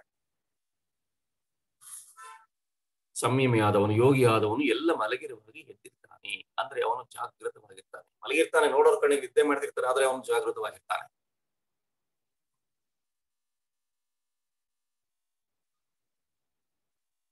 ಎಲ್ಲಾರ ಕಣ್ಣಿಗೆ ಎದ್ದಿರ್ತಾನೆ, ಆದ್ರೆ ಒಳಗೆ ನಿದ್ದೆ ಮಾಡ್ತಿರ್ತಾನೆ. ಕಣ್ ಬಿಟ್ಟಿರ್ತಾನೆ, ಬಟ್ ಅವನಲ್ಲಿ ಇರಲ್ಲ. ಅವನ ಮನಸ್ಸು ಅರಿವಿನ ಸ್ಥಿತಿಯಲ್ಲಿ ಇರುತ್ತೆ. ಯಾವುದೋ ವಿಷಯದಲ್ಲಿ ತಲೆನೋವು ಇರುತ್ತೆ, ನೋಡಕ್ ಕಣ್ಬಿಟ್ಟಿರ್ತಾನೆ. ಸೊ ನಮ್ಮ ಪರ್ಸನಾಲಿಟಿ ರೂಪಿಸ್ಕೊಳ್ಳಕ್ಕೆ ಶಿಲ್ಪಿ ನಾವೇ ಆಗ್ಬೇಕು. ಅದಕ್ಕೆ ನಾವು ಅಂತರಂಗ ಪರಿಶೀಲನೆ ಅನ್ನೋದು ಬಹಳ ಇಂಪಾರ್ಟೆಂಟು. ಅಂತರಂಗ ಪರಿಶೀಲನೆ, ಆತ್ಮ ಶೋಧನೆ ಎಲ್ಲ ಒಂದೇ ಪದಗಳು. ದಾಸರೊಬ್ಬರು ಹೇಳ್ತಾರೆ, ಮನವ ಶೋಧಿಸಬೇಕು ನಿಚ್ಚ, ಅನುದಿನ ಮಾಡುವ ಪಾಪ ಪುಣ್ಯದ ವೆಚ್ಚ. ಇದೊಂದು ವಾಕ್ಯ ನಮಗೆ ಅರ್ಥ ಆಗ್ಲಿಲ್ಲ ಸ್ನೇಹಿತರೆ. ಮನವ ಶೋಧಿಸಬೇಕು ನಿತ್ಯ, ಸತ್ಯ ಅಥವಾ ನಿತ್ಯ. ಮನವನ್ನ ಶೋಧಿಸಬೇಕು, ಮನವನ್ನ ಪರಿಶೀಲಿಸಬೇಕು. ಅಂತರಂಗ ಅಂದ್ರೆ ಮನಸ್ಸು. ಏನ್ ಮಾಡ್ಬೇಕು ಆ ಮನಸ್ಸಿನಲ್ಲಿ?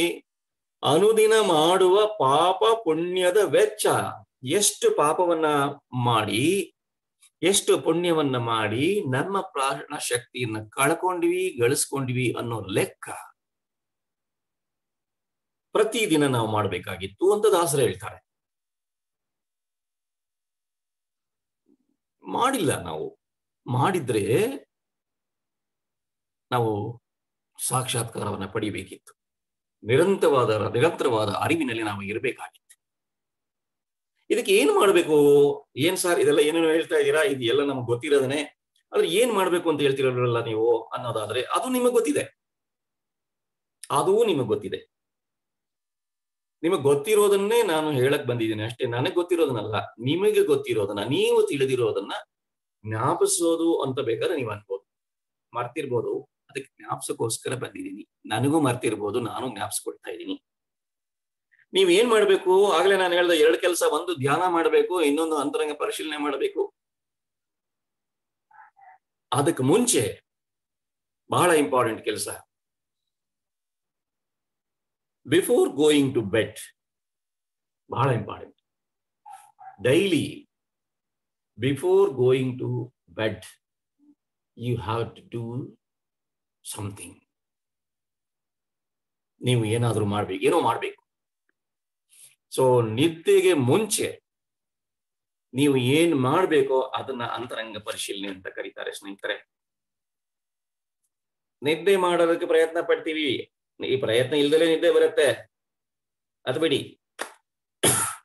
ಆದ್ರೆ ನೀವು ನಿದ್ದೆ ಮಾಡಕ್ ಮುಂಚೆ ಪ್ರತಿ ದಿವಸ 10 ನಿಮಿಷ ಈ ಕೆಲಸ ಮಾಡ್ಬೇಕು. ಗುರುಗಳು ಹೇಳಿದ್ದಾರೆ, ನಾನಲ್ಲ ಹೇಳಿರೋದು.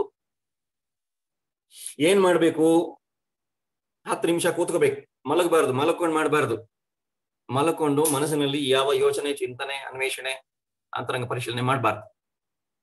ನಿದ್ದೆಗೆ ಹೋಗ್ಬಿಡ್ತೀವಿ. ಕೂತ್ಕೊಂಡು ಮಾಡಿದ್ರೆ ನಿದ್ದೆಗೆ ಹೋಗ್ತೀವಿ. ಎಚ್ಚರವಾಗಿ ಕೂತ್ಕೊಂಡು ಏನ್ ಮಾಡ್ಬೇಕು ನೋಡಿ. ಕೆಲವು ಪ್ರಶ್ನೆಗಳನ್ನು ಹಾಕೊಳ್ಳೋಣ. ನೀವು ಮನಸ್ಸಿನಲ್ಲಿ ಬರ್ಕೊಳ್ಳಿ. ಮೊದಲನೇ ಪ್ರಶ್ನೆ, ನನ್ನ ಆಯಸ್ಸಿನಲ್ಲಿ ಈ ಒಂದು ದಿನವನ್ನು ಹೇಗೆ ಕಳೆದೆ? ಪ್ರತಿ ದಿವಸ ರಾತ್ರಿ, ಸಂಜೆ, ನೈಟ್ ಅಲ್ಲಿ ಮಲಗುವಾಗ ಕೂತ್ಕೊಂಡು ಒಂದು ಪೇಪರ್ ತಗೊಳ್ಳಿ, ಪರವಾಗಿಲ್ಲ, ಏನ್ ತಪ್ಪಿ, ಇದು ಮಾಡ್ಬೇಕಿದು.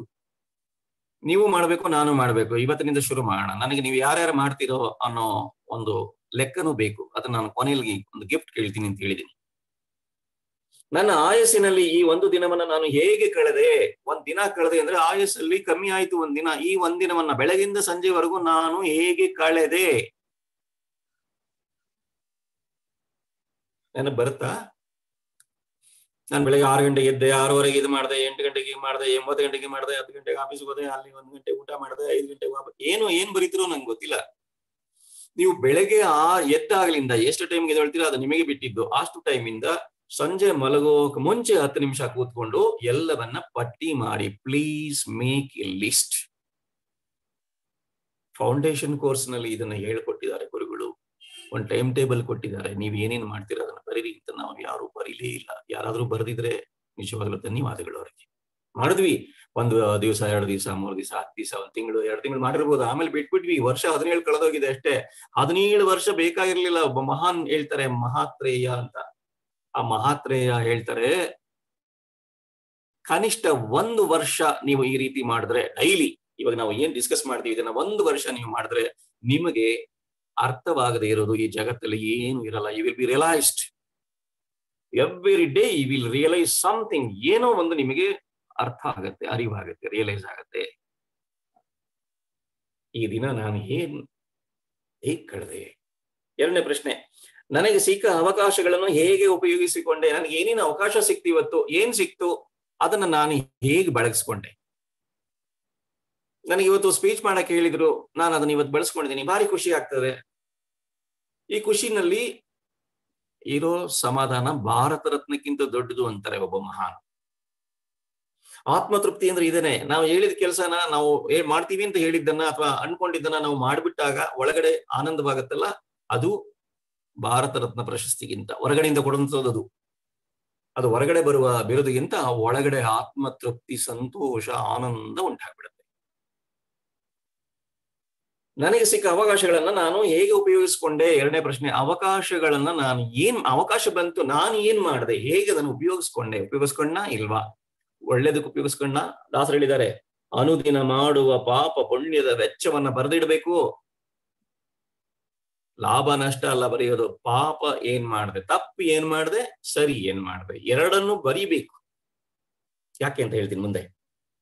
ಎಷ್ಟು ತಪ್ಪುಗಳನ್ನು ಮಾಡಿದೆ ಬರಿಬೇಕು. ನೀವೇ ಯೋಚನೆ ಮಾಡ್ಬೇಕು. ಕೆಲವು ಜ್ಞಾಪಕ ಇರುತ್ತೆ, ಕೆಲವು ಜ್ಞಾಪಕ ಇರಲ್ಲ, ಬರೆಯಕ್ಕಾಗಲ್ಲ, ಚಿಂತೆ ಇಲ್ಲ, ಬಿಟ್ಬಿಡಿ. ಒಂದ್ ದಿವಸ ನಾವು ಆ 4-5 ಲೈನ್ ಬರಿತೀವಿ, ಆಮೇಲೆ ನಮ್ಗೆ ನಿದ್ದೆ ಬಂತು, ಮಲ್ಕೊಂಬಿಟ್ವಿ ಅನ್ಕೊಳ್ಳಿ, ಪರವಾಗಿಲ್ಲ, ಬಿಟ್ಬಿಡಿ. ಎರಡನೇ ದಿವಸ ಶುರು ಮಾಡಿ, ನೆನ್ನೆದು ಬಿಟ್ಬಿಡಿ, ಎರಡನೇ ದಿವಸದ ಶುರು ಮಾಡಿ. ಬೆಳಗ್ಗೆಯಿಂದ ಏನೇನ್ ಮಾಡಿದ್ರಿ, ಎಷ್ಟು ಜ್ಞಾಪಕ ಬಂತು ಬರೀರಿ, ಎಷ್ಟು ಬರುತ್ತೆ ಅಷ್ಟು ಬರೀರಿ, ಆಮೇಲೆ ಬರ್ಲಿಲ್ವಾ ಬಿಟ್ಬಿಡಿ, ಬೇಡ. 3ನೇ ದಿವಸಕ್ಕೆ ನೋಡಿ ನೀವು 75% ಬರೀತೀರಾ. 4ನೇ ದಿವಸದಿಂದ ನಿಮಗೆ ರಿಯಲೈಸೇಷನ್ ಸ್ಟಾರ್ಟ್ ಆಗುತ್ತೆ. ಓನ್ಲಿ 4th ಡೇ ನಿಮಗೆ ಒಂದು ವರ್ಕ್ಶಾಪ್ ಸ್ಟಾರ್ಟ್ ಆಗುತ್ತೆ. ನಾನು ವರ್ಕ್ಶಾಪ್ ಕೊಡ್ತೀನಿ, ಇದನ್ನ ಹೇಗೆ ಮಾಡೋದು ಅಂತ ಲಾಸ್ಟ್ ಅಲ್ಲಿ ಹೇಳ್ತಾ ಬರ್ತೀನಿ. ಎಷ್ಟು ತಪ್ಪುಗಳನ್ನ ಮಾಡಿದೆ, ಯಾವ ಕಾರಣಗಳಿಂದ ಮಾಡಿದೆ, ಕಾರಣನೂ ನೀವೇ ಬರೀಬೇಕು. ತಪ್ಪುಗಳನ್ನು, ಕಾರಣಗಳನ್ನು ಎರಡನ್ನೂ ಬರ್ಕೋಬೇಕು. ಗೊತ್ತಾಗಲಿಲ್ಲ ಬಿಟ್ಬಿಡಿ, ಚಿಂತೆ ಇಲ್ಲ. ನಿಮ್ಗೆ ಯಾರು ದಂಡಿಸಲ್ಲ, ಯಾರು ನಿಮಗೆ ಮಾರ್ಕ್ಸ್ ಕೊಡಲ್ಲ, ಯಾರು ನಿಮ್ಮನ್ನು ಕೇಳಲ್ಲ. ಇದು ನೀವೇ ಸ್ವಯಂ ಮೌಲ್ಯಮಾಪನ ಅಂತಾರೆ. ಸೆಲ್ಫ್ ಎವ್ಯಾಲ್ಯೂಷನ್, ಸೆಲ್ಫ್ ವ್ಯಾಲ್ಯೂಯೇಟ್ ಮಾಡಬೇಕು, ಸೆಲ್ಫ್ ವ್ಯಾಲ್ಯೂಯೇಟ್, ಸ್ವಯಂ ಮೌಲ್ಯಮಾಪನ. ಕೇಳಿದಿರಿ ನೀವು, ಇದೆಲ್ಲ ನಿಮ್ಗೆ ಗೊತ್ತಿದೆ. ಸ್ವಯಂ ಮೌಲ್ಯಮಾಪನ. ನಾಳೆ ಒಂದು ವೇಳೆ ಅಂತಹ ತಪ್ಪುಗಳು ಮಾಡುವಂತಹ ಸಂದರ್ಭ ಬಂದ್ರೆ ಹೇಗೆ ನಡೆದುಕೊಳ್ಬೇಕು? So this is realisation. ಇವತ್ತು ನೀವು ಬರೆದ್ರೆ ಮಾತ್ರನೇ ಇಂಥ ತಪ್ಪನ್ನು ನಾನು ಇವತ್ತು ಮಾಡಿದ್ದೀನಿ ಅಷ್ಟೇ ಬರೀರಿ, ನೀವೇನು ಯೋಚನೆ ಮಾಡಬೇಡಿ, ಈ ಕಾರಣದಿಂದ ನಾನು ಮಾಡಿದ್ದೀನಿ ಅಂತ. ನಾಳೆ ನೀವು ಅದೇ ತಪ್ಪನ್ನು ಬರೆಯುವಾಗ ನಿಮಗೆ ಒಳಗಡೆ ಇರುವ ಅರಿವು ಎಚ್ಚರವಾಗುತ್ತೆ, ಹೇಳುತ್ತೆ, ನಿನ್ನೆ ಇದೇ ತಪ್ಪು ಮಾಡಿದ್ಯಾ, ಇವತ್ತು ಇದೇ ತಪ್ಪು ಮಾಡ್ತೀಯಾ? ನೋ, ಮಾಡೋದಿಲ್ಲ. ನೋಡಿ, ಒಂದು ಕರೆಕ್ಷನ್ ಸ್ಟಾರ್ಟ್ ಆಗುತ್ತೆ. ಒಂದು simple correction will make a big realisation. Next question, ಈ ದಿನ ಮಾಡಬೇಕಾದ ಕೆಲಸಗಳನ್ನ, ಈ ದಿನ ನಾನು ಬೆಳಗಿಂದ ಮಾಡಿದಿನಲ್ಲ ಕೆಲಸಗಳು, ಆ ಕೆಲಸಗಳನ್ನ ಹೊರಗಿನವರ ಒತ್ತಾಯದಿಂದ ಮಾಡಿದಿನ ಅಥವಾ ಹೊರಗಿನವರ ಒತ್ತಡಗಳಿಂದ ಮಾಡಿದಿನ, ಸ್ವಸಂತೋಷದಿಂದ ಮಾಡಿದಿನ, ಗೊಣಗಾಡುತ್ತಾ ಮಾಡಿದಿನ? ಇದು ಬಹಳ ಇಂಪಾರ್ಟೆಂಟ್. ನಾನು ಕೆಲಸ ಮಾಡಿದ್ದೀನಿ ಬೆಳಗಿಂದ, ಆದ್ರೆ ಈ ಮಾಡಿರೋ ಕೆಲಸ ಹೊರಗಡೆ ಪ್ರೆಷರ್ ಇದೆಯಾ, ಫೋರ್ಸ್ ಇದೆಯಾ, ನನಗೆ ಸ್ಯಾಟಿಸ್ಫ್ಯಾಕ್ಷನ್ ಇದೆಯಾ ಇಲ್ವಾ, ಮತ್ತೆ ಹೇಗೆ ಗೊಣಕೊಂಡು ಮಾಡದ್ನ? ಮಹರ್ಷಿ ಇಲ್ಲ ಒಂದ್ ಕಡೆ ಹೇಳ್ತಾರೆ, ಕೊರಗದೆ ಮರುಗದೆ ಋಣವನ್ನು ತೀರಿಸಬೇಕು. ಕೊರಗಬಾರದು. ಅಯ್ಯೋ ನನ್ ಕರ್ಮ, ಇದು ನನ್ನ ಕರ್ತವ್ಯ. ಕರ್ಮ ಅಲ್ಲ, ಕರ್ತವ್ಯ. ಕರ್ಮಕ್ಕೆ 2 ಅರ್ಥ ಇರುತ್ತೆ, ಪಾಪಕರ್ಮ, ಪುಣ್ಯಕರ್ಮ, 2 ಇದಾವೆ. ಪುಣ್ಯಕರ್ಮನ ಯೋಚನೆ ಮಾಡ್ಬೇಕು ಯಾವಾಗಲೂ. ಕೊರಗದೆ ಮರುಗದೆ ನಮ್ಮ ಸಾಲವನ್ನು ನಾವು ತೀರಿಸದ್ನ? 5ನೇ ಪ್ರಶ್ನೆ. 6ನೇ ಪ್ರಶ್ನೆ, ಸ್ವಂತ ಯೋಜನೆಗಳನ್ನ ಅನುಸರಿಸುತ್ತಾ ಉತ್ಸಾಹದಿಂದ ಮಾಡದ್ನ? ಸ್ವಂತ ಯೋಜನೆ ಇರಬೇಕು, ಸ್ವಂತ ಯೋಚನೆ ಇರಬೇಕು, ಸೆಲ್ಫ್ ಥಿಂಕಿಂಗ್ ಇರಬೇಕು, ಸೆಲ್ಫ್ ಪ್ಲಾನ್ ಇರಬೇಕು. ಯೋಚನೆ 2 ನಿಮ್ಮದೇ ಆಗಿರ್ಬೇಕು. ಆ ತರ ನೀವು ಏನಾದ್ರೂ ಕೆಲಸನ ಉತ್ಸಾಹದಿಂದ ಬಹಳ ಖುಷಿಯಾಗಿ ಮಾಡಿದ್ರ? ಕೆಲವು ಕೆಲಸಗಳನ್ನ ನಾನು ಆತರ ಮಾಡ್ತೀನಿ. ನಾಳೆ ಬೆಳಿಗ್ಗೆ ಹೋಗಿ ಎಲ್ಲ ಪಾಠ ಮಾಡ್ಬೇಕು ಅಂತ ಹೋದ್ರೆ ನನಗೆ ಬಹಳ ಇಷ್ಟ, ತುಂಬಾ ಖುಷಿಯಾಗಿ ಉತ್ಸಾಹದಿಂದ ಹೋಗಿ ಏನ್ ಪಾಠ ಕೊಟ್ಟಿರ್ತಾರೆ ಆ ಪಾಠನ ನನಗೆ ಎಷ್ಟು ಆನಂದವನ್ನು ಅನುಭವಿಸ್ಬೇಕು ಅಷ್ಟು ಆನಂದವನ್ನು ಅನುಭವಿಸಿ ಪಾಠವನ್ನ ಮಾಡಿ ನಾನು ಬರ್ತೀನಿ. ಇದು ನಾನು ಮಾಡಿದ್ದೀನಿ.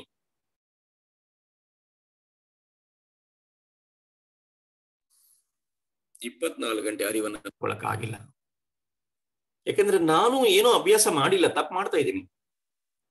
ಇದು ನನ್ನ ಸ್ವಯಂ ಅಂತರಂಗ ಪರಿಶೀಲನೆ ವಿಚಾರ ನಿಮ್ಮ ಹತ್ರ ನಾನು ಮುಂದಿಡಕ್ಕೆ ಬಂದಿದ್ದೀನಿ. ನಿಮ್ಮ ಅಂತರಂಗ ಪರಿಶೀಲನೆ ಮಾಡಕ್ಕೆ ಯಾರಿಗೂ ಹಕ್ಕಿಲ್ಲ, ಸಾಧ್ಯನೂ ಇಲ್ಲ, ಸಾಧ್ಯವೇ ಇಲ್ಲ.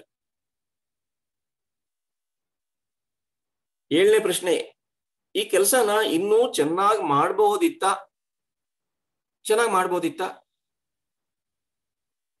ನಿಮಗೆ ಸ್ಯಾಟಿಸ್ಫ್ಯಾಕ್ಷನ್ ಆಗಿಲ್ಲ ಅಂದ್ಮೇಲೆ ಅದನ್ನ ಇನ್ನೂ ಚೆನ್ನಾಗಿ ಮಾಡ್ಬೋದಿತ್ತ ಅನ್ನೋ ಪ್ರಶ್ನೆನೂ ನೀವೇ ಹಾಕಬೇಕು.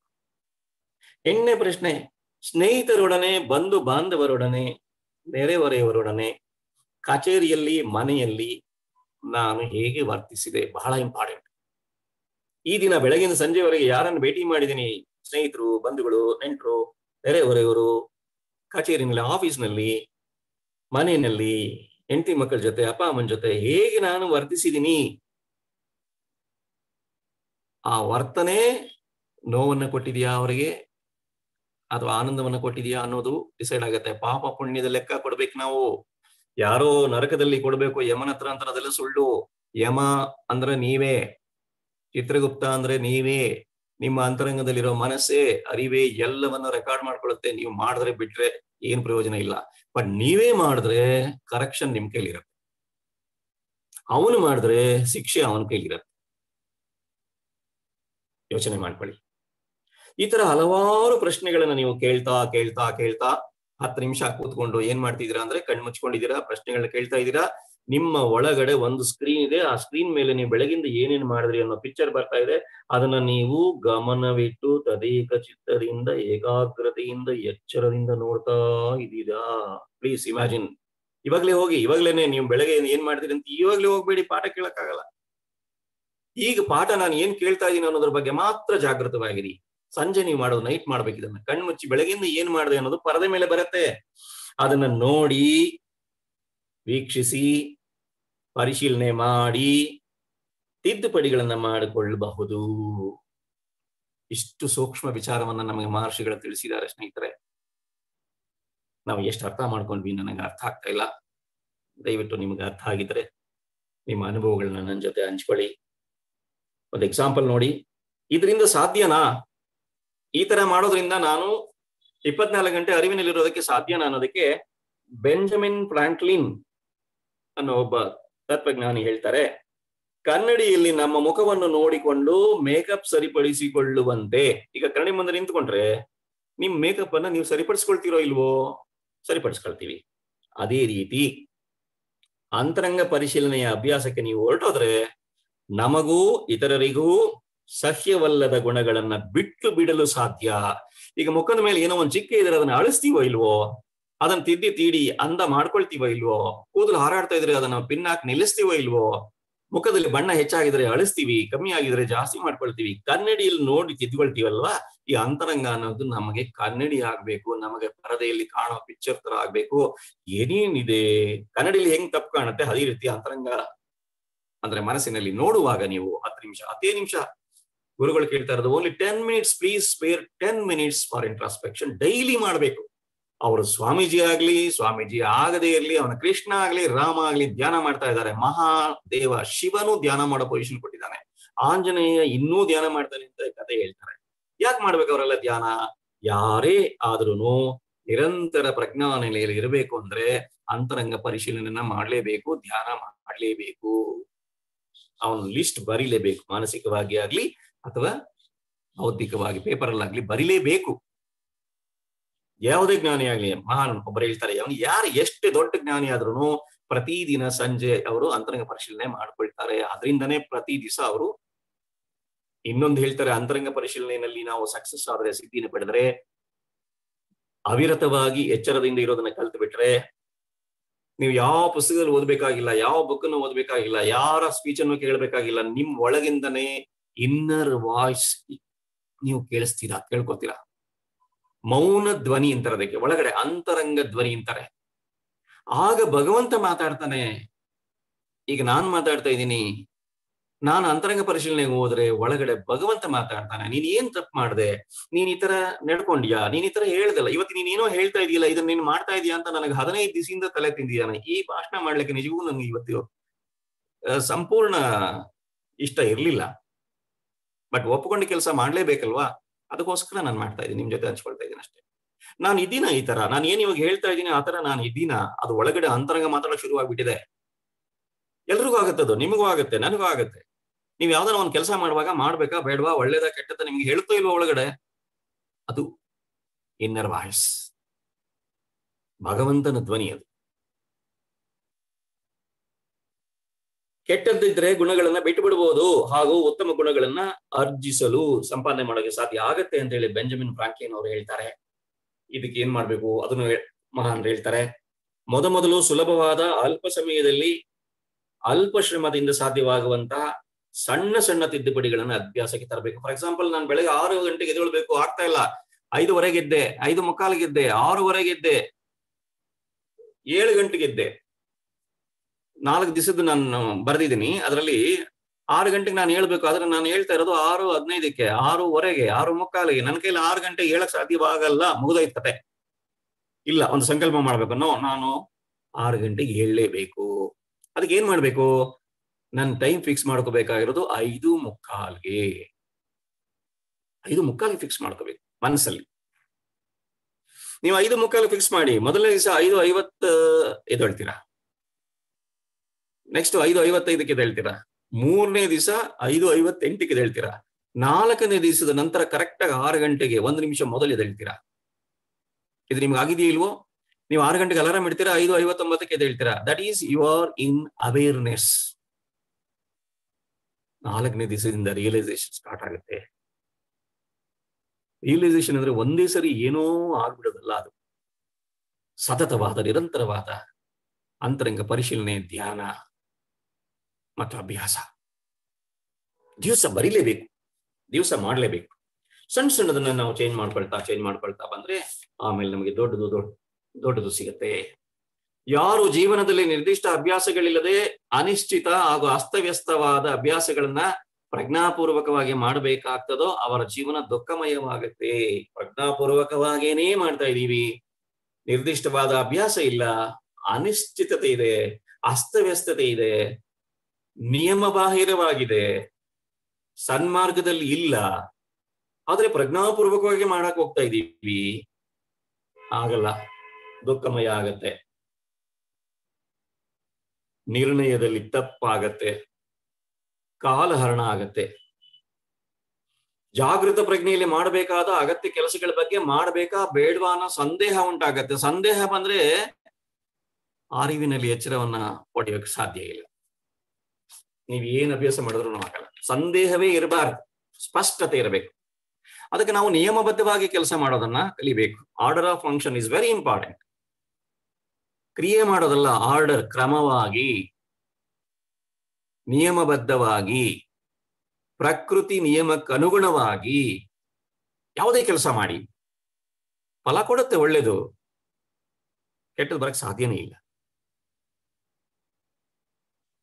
ಸೊ ಯಾರು ಅವರಿಗೆ ಅರಿವಿಲ್ಲದೆ ದಿನದ ಕರ್ತವ್ಯಗಳನ್ನ ಒದ್ದಾಟ, ಸಂದೇಹಗಳಿಲ್ಲದೆ, ಒದ್ದಾಟ ಇರಬಾರ್ದು, ಸಂದೇಹ ಇರಬಾರ್ದು, ಕಷ್ಟ ಇರಬಾರ್ದು, ನಿರುತ್ಸಾಹ ಇರಬಾರ್ದು, ಆಲಸಿತನ ಇರಬಾರ್ದು, ಸೋಮಾರಿತನ ಬರಬಾರ್ದು, ಒದ್ದಾಟ ಸಂದೇಹವಿಲ್ಲದೆ ಸಹಜವಾಗಿ ಮಾಡುವಂತಾಗ್ಬೇಕು. ನೋಡಿ, ಪ್ರತಿಯೊಂದು ಕೆಲಸನೂ ಅವನಿಗೆ ಅರಿವಿಲ್ಲದೇನೆ ಸಹಜವಾಗಿ. ಅಡಿಗೆ ಮನೆಯಲ್ಲಿ ಅಭ್ಯಾಸ ಇರತಕ್ಕಂತ ಒಬ್ಬ ಅಮ್ಮ, ಅಕ್ಕ ಅಡಿಗೆನ ಎಷ್ಟು ಚೆನ್ನಾಗಿ ದಿವಸ ಅಭ್ಯಾಸ ಮಾಡಲ್ಲ, ಅವರು ಅಭ್ಯಾಸ ಮಾಡಿಬಿಟ್ಟಿದ್ದಾರೆ ಅಷ್ಟೇ. ಈಗ ಅವ್ರದ್ದು ಅರಿವು ಎಚ್ಚರವಾಗಿರುತ್ತೆ. ಯಾವಾಗ ಯಾವ ಅಡಿಗೆಗೆ ಏನ್ ಹಾಕ್ಬೇಕು, ಎಷ್ಟು ಹಾಕ್ಬೇಕು, ಇಂದ್ರಿಯಗಳು ಕೆಲಸ ಮಾಡ್ತಿರತ್ತೆ, ಮನಸ್ಸು ಎಚ್ಚರವಾಗಿರತ್ತೆ, ಕರೆಕ್ಟ್ ಆಗಿ ಅಡಿಗೆ ಸಾಮಾನು ಬರುತ್ತೆ, ಅಡಿಗೆ ಚೆನ್ನಾಗಿ ಆಗತ್ತೆ. ಅದು ಒಂದ್ ದಿವಸದಲ್ಲಿ ಕಲ್ತಿರೋದಲ್ಲ, ಅದು ಹಲವಾರು ದಿವಸಗಳಲ್ಲಿ ಕಲ್ತಿರುವಂತ ಕೆಲಸ. ಅವನಿಗೆ ಅರಿವಿಲ್ಲದೆ ದಿನನಿತ್ಯ ಕರ್ತವ್ಯದಲ್ಲಿ ಒದ್ದಾಟ ಇರಬಾರದು, ಕೊಣಕೊಂಡು ಕೊರಕೊಂಡು ಮಾಡೋದಲ್ಲ, ಅದು ಸಂದೇಹ ಇರಬಾರ್ದು, ನೋ ಡೌಟ್, ಸಹಜವಾಗಿರ್ಬೇಕು. ಹೀಗೆ ದಿನದ ಕರ್ತವ್ಯ ನಿರ್ವಹಣೆ ಸಹಜ ಗುಣವಾಗದವರು, ದಿನದ ಕರ್ತವ್ಯ ನಿರ್ವಹಣೆ ಸಹಜ ಗುಣವಾಗಬೇಕು. ಸಹಜವಾಗಿ ದಿನವನ್ನು ನಾವು ಕೆಲಸವನ್ನ ಮಾಡ್ತಾ ಹೋಗ್ಬೇಕು. ಇದಾಗತ್ತೆ. 1 ದಿವಸ, 2 ದಿವಸ, 3 ದಿವಸ, 4 ದಿವಸ, 1 ತಿಂಗಳು ಅಂತರಂಗ ಪರಿಶೀಲನೆ ನೀವು ಮಾಡಿ, ಪಟ್ಟಿ ಮಾಡಿ ಪ್ಲೀಸ್. ಇವತ್ತು ಪಟ್ಟಿ ಮಾಡಿ, ನಾಳೆ ಬೆಳಗ್ಗೆ ಅದನ್ನು ಓದ್ಬೇಕು. ಅಂದ್ರೆ ನೆನ್ನೆ ಮಾಡಿದ ತಪ್ಪುಗಳಿದ್ರೆ ನಾಳೆ ಮಾಡಕ್ಕೆ ಬರಲ್ಲ. ನಾಳೆ ದಿನದ ಕೊನೆಯಲ್ಲಿ ಮತ್ತೆ ಮಲಗುವಾಗ ಆ ದಿನದ ಪಟ್ಟಿ ಮಾಡಿ, ಅದನ್ನ 3ನೇ ದಿವಸದಲ್ಲಿ ಪಟ್ಟಿನ ಓದ್ಬೇಕು. ಬೆಳಗ್ಗೆ ಪಟ್ಟಿ ಓದ್ಬೇಕು, ಹಿಂದಿಂದು ಬ್ಯಾಕ್ಲಾಗ್. ಸರಿ, ಅವತ್ತು ಹಿಂದೆ ಮಾಡಿರೋದೇನೋ ತಪ್ಪುಗಳಿದ್ರೆ ಅದು ಆಟೋಮೆಟಿಕ್ ಕರೆಕ್ಷನ್ ಆಗುತ್ತೆ, ನಿಮ್ಮ ಅರಿವಿನಲ್ಲಿ ಬಂದ್ಬಿಡುತ್ತದು. ಅವತ್ತಿನ ದಿನ ಏನಾದ್ರು ಕೆಲಸ ಬೆಳಗ್ಗೆ ಸಂಜೆ ಏನ್ ಮಾಡಿದಿರಾ ಬರಿಬೇಕು, 3ನೇ ದಿನದ್ದು. ಈ ತರ ಪ್ರತಿ ದಿವಸ ಕಂಟಿನ್ಯೂಸ್ ಇರಬೇಕು. That is called present continuous. ಅದನ್ನೇ ಸತತ ಅರಿವಿನಲ್ಲಿ ಎಚ್ಚರ ಅನ್ನೋದು. ಪ್ರೆಸೆಂಟ್ ಕಂಟಿನ್ಯೂಸ್ ಆಗಿರಿ, ಪಾಠ ಮಾಡ್ತೀವಿ. ಹೇಗೆ? ಹೀಗೆ ಸದಾ ಎಚ್ಚರವಾಗಿರಿ. ಹೇಗೆ? ಈ ಅಭ್ಯಾಸ ಮಾಡಬೇಕು. ದಿನದ ಕರ್ತವ್ಯ ನಿರ್ವಹಣೆ ಸಹಜ ಗುಣವಾಗಬೇಕು. ಆತರ ಆಗ್ಬೇಕು ಅಂದ್ರೆ ಇಂದಿನಿಂದಲೇ, ಅಂದಂದೇ, ನಾಳೆ ಮಾಡ್ತೀನಿ, ನಾಡ್ದು ಮಾಡ್ತೀನಿ, ನೆನ್ನೆ ಬರ್ದಿಲ್ಲ ಇವತ್ತು ಬರೀತೀನಿ, ಇಲ್ಲ ನೆನ್ನೆ ಬರ್ದಿಲ್ಲ ಅಂದ್ರೆ ಬಿಟ್ಬಿಡಿ, ಮುಗಿದೋಯ್ತು, ಇವತ್ತೇನ್ ಬೆಳಗಿಂದ ಮಾಡಿದೀರಾ ಸಂಜೆ ಕೂತ್ಕೊಂಡು ಬರೀಬೇಕು. 10 ನಿಮಿಷ ನೀವು ಸ್ಪೇರ್ ಮಾಡಬೇಕು ಪ್ಲೀಸ್. ಇದು ನನ್ನ ರಿಕ್ವೆಸ್ಟ್, ನಾಟ್ ಆರ್ಡರ್. ನಾನು ಏನ್ ಮಾಡ್ತಾ ಇದ್ದೀನಿ, ನಾನು ಏನ್ ಫಲ ಪಡಿತಾ ಇದ್ದೀನಿ, ಅದು ನಿಮಗೂ ಸಿಗಬೇಕು. ಕೇವಲ 15 ದಿವಸಗಳಲ್ಲಿ ನಾನು ಪ್ರಯತ್ನ ಪಟ್ಟಿದ್ದೀನಿ. ಇಷ್ಟು ವರ್ಷ ಸಿಗದೆ ಇರುವಂತ ಒಂದು ಸ್ಯಾಟಿಸ್ಫ್ಯಾಕ್ಷನ್ ನನಗೇನ್ ಸಿಕ್ಕಿಲ್ಲ, ಏನ್ ದುಡ್ಡು ಕಾಸು ಸಿಕ್ಲಿಲ್ಲ. But I am very happy in these 15 days. ನಾನು ಖರ್ಚು ಮಾಡಿರೋದು only 10 minutes at the end of the day. ಗುರುಗಳು ಹೇಳಿರೋದನ್ನೇ, ಗುರುಗಳು ಹೇಳಿದ್ದಾರೆ, ಪ್ರತಿ ದಿವಸ ಧ್ಯಾನ ಮಾಡು, ಅರ್ಧ ಗಂಟೆ, 2.5 ಗಂಟೆ ಇಂಟ್ರಾಸ್ಪೆಕ್ಷನ್ ಮಾಡು. ಮಾಡಿಲ್ಲ, ನಾವು ಧ್ಯಾನ ಮಾಡಿದೀವಿ, ಇಂಟ್ರಾಸ್ಪೆಕ್ಷನ್ ಮಾಡಲಿಲ್ಲ. ಮೌನ ಮಾಡುವಾಗ ಹೇಳ್ತಾರೆ ಅವರು 2.5 ಗಂಟೆ ಅಂತರಂಗ ಪರಿಶೀಲನೆ ಮಾಡು ಅಂತ ಹೇಳ್ತಾರೆ ಅವರು. 2.5 hours ಒಂದು ಧ್ಯಾನ ಮಾಡಿ, ಅರ್ಧ ಗಂಟೆ, 2.5 ಗಂಟೆ ಇಂಟ್ರಾಸ್ಪೆಕ್ಷನ್ ಮಾಡಿ ಅಂತ ಹೇಳ್ತಾರೆ. ನಾವು ಮಾಡಿಲ್ಲ. ನಾವು ಈಗ ನಿಮ್ಮನ್ನು ಕೇಳ್ಕೊಳ್ಳೋದು 10 ನಿಮಿಷ, ಜಸ್ಟ್ 10 ಮಿನಿಟ್ಸ್ ಪರ್ ಡೇ. ಬೆಳಗ್ಗೆಯಿಂದ ಸಂಜೆ ಕೆಲಸ ಮಾಡಿ 10 ನಿಮಿಷದಲ್ಲಿ ಅದನ್ನು ಪಟ್ಟಿ ಮಾಡಿ, ಒಂದು ಧ್ಯಾನ ಮಾಡಿ, ಅಂತರಂಗ ಪರಿಶೀಲನೆ ಮಾಡಿ. 3 ಕೆಲಸ: ಪಟ್ಟಿ, ಧ್ಯಾನ, ಅಂತರಂಗ ಪರಿಶೀಲನೆ. ಇಷ್ಟನ್ನ ನೀವು ಅಂದಂದೇ ಅದನ್ನು ಸರಿಪಡಿಸಿಕೊಳ್ಳೋದಕ್ಕೆ ಪ್ರಯತ್ನಿಸಬೇಕು. ಒಬ್ಬ ಮನೋವಿಜ್ಞಾನಿ ಹೇಳ್ತಾರೆ, ಅವರ ಹೆಸರು ನನಗೆ ಸಿಕ್ಲಿಲ್ಲ, ಒಬ್ಬ ಸೈಕಾಲಜಿಸ್ಟ್ ಹೇಳ್ತಾರೆ, ನೀವು ಸದಾ ಎಚ್ಚರದಿಂದಿರಬೇಕು, ರಿಯಲೈಸೇಷನ್ ಪಡಿಬೇಕು ಅಂದ್ರೆ, ಅನವರತ ಎಚ್ಚರ ಸ್ಥಿತಿಯಲ್ಲಿ ಪ್ರಜ್ಞಾ ನೆಲೆಯಲ್ಲೇ ಇರಬೇಕು ಅಂದ್ರೆ 3 ಕೆಲಸ ಮಾಡಿ. 3 ಕೆಲಸ ಬೆಳಗ್ಗೆಯಿಂದ ಸಂಜೆವರೆಗೂ ಏನ್ ಮಾಡಿದಿರಾ, ದಿನದ ಕೊನೆಯಲ್ಲಿ 10 ನಿಮಿಷ ಬರೆದಿಡಿ. ನಾಳೆ ಬೆಳಗ್ಗೆ ಅದನ್ನು ಪರಿಶೀಲನೆ ಮಾಡಿ, ಅವತ್ತಿನ ಕೆಲಸಕ್ಕೆ ಹೋಗ್ಬಿಡಿ. ನಾಳೆ ರಾತ್ರಿ ಮಲಗೋಕ್ ಮುಂಚೆ ಬರೀರಿ. ಏನೆಲ್ಲ ನಾನು ತಪ್ಪುಗಳನ್ನ ಮಾಡಿದೆ, ಹೇಗೆ ಸರಿಪಡಿಸ್ಬೋದಿತ್ತು, ಯಾರಿಗೆ ನೋವು ಮಾಡಿದೆ, ಅವರನ್ನು ಹೇಗೆ ನಾನು ನೋವಿಲ್ಲದೆ ಟ್ರೀಟ್ ಮಾಡ್ಬೋದಿತ್ತು, ಅಥವಾ ನನಗೇ ನಾನು ನೋವು ಮಾಡ್ಕೊಂಡ. ದಿಸ್ ಇಸ್ ವಾಟ್ ರಿಯಲೈಸೇಷನ್ಗೆ ದಾರಿ. ಸ್ನೇಹಿತರೆ, ಇದನ್ನೆಲ್ಲ ನಮಗೆ ಅಂತರಂಗ ಪರಿಶೀಲನೆಯಲ್ಲಿ ನಾವು ಕೇಳಿದೀವಿ. ಕೋಪ ಮಾಡ್ಕೊಂಡು ಹೋಗ್ತೀವಿ, ಆಫೀಸಲ್ಲಿ ರೇಗ್ತೀವಿ, ದಾರಿಲಿ ರೇಗ್ತೀವಿ, ಕಂಡಕ್ಟರ್ ಮೇಲೆ ಜಗಳ ಮಾಡ್ತೀವಿ. ಇದೆಲ್ಲ ಪಾಠದಲ್ಲಿ ನೀವು ಕೇಳಿದಿರ. ಅದನ್ನೆಲ್ಲ ನಾನು ಇವತ್ತು ಹೇಳಕ್ ನನಗೆ ಇಷ್ಟ ಆಗ್ಲಿಲ್ಲ, ಯಾಕಂದ್ರೆ ಎಲ್ಲ ನಿಮಗೆ ಗೊತ್ತಿದೆ, ನನಗೂ ಗೊತ್ತಿದೆ. ನಾವು ಏನ್ ಮಾಡ್ಲಿಲ್ಲ, 10 ನಿಮಿಷ ದಿನದಲ್ಲಿ ಖರ್ಚು ಮಾಡ್ಲಿಲ್ಲ. ಸೊ ದಾಸರು ಹೇಳ್ತಾರೆ, ಮನದ ಲೆಕ್ಕ ಬರೀ, ಮನದ ಲೆಕ್ಕ ಬರೀ. ಸೊ ಆ ದಾಸವಾಣಿನ ಇನ್ನೊಂದ್ಸರಿ ನಾನು ನೆನೆಸ್ಕೊಂಡು ಇವತ್ತಿನ ಕಾರ್ಯಕ್ರಮನ ನಾನು ಮುಗಿಸೋದಕ್ಕೆ ಬರ್ತೀನಿ. ತುಂಬಾ ಚೆನ್ನಾಗಿದೆ ದಾಸವಾಣಿ.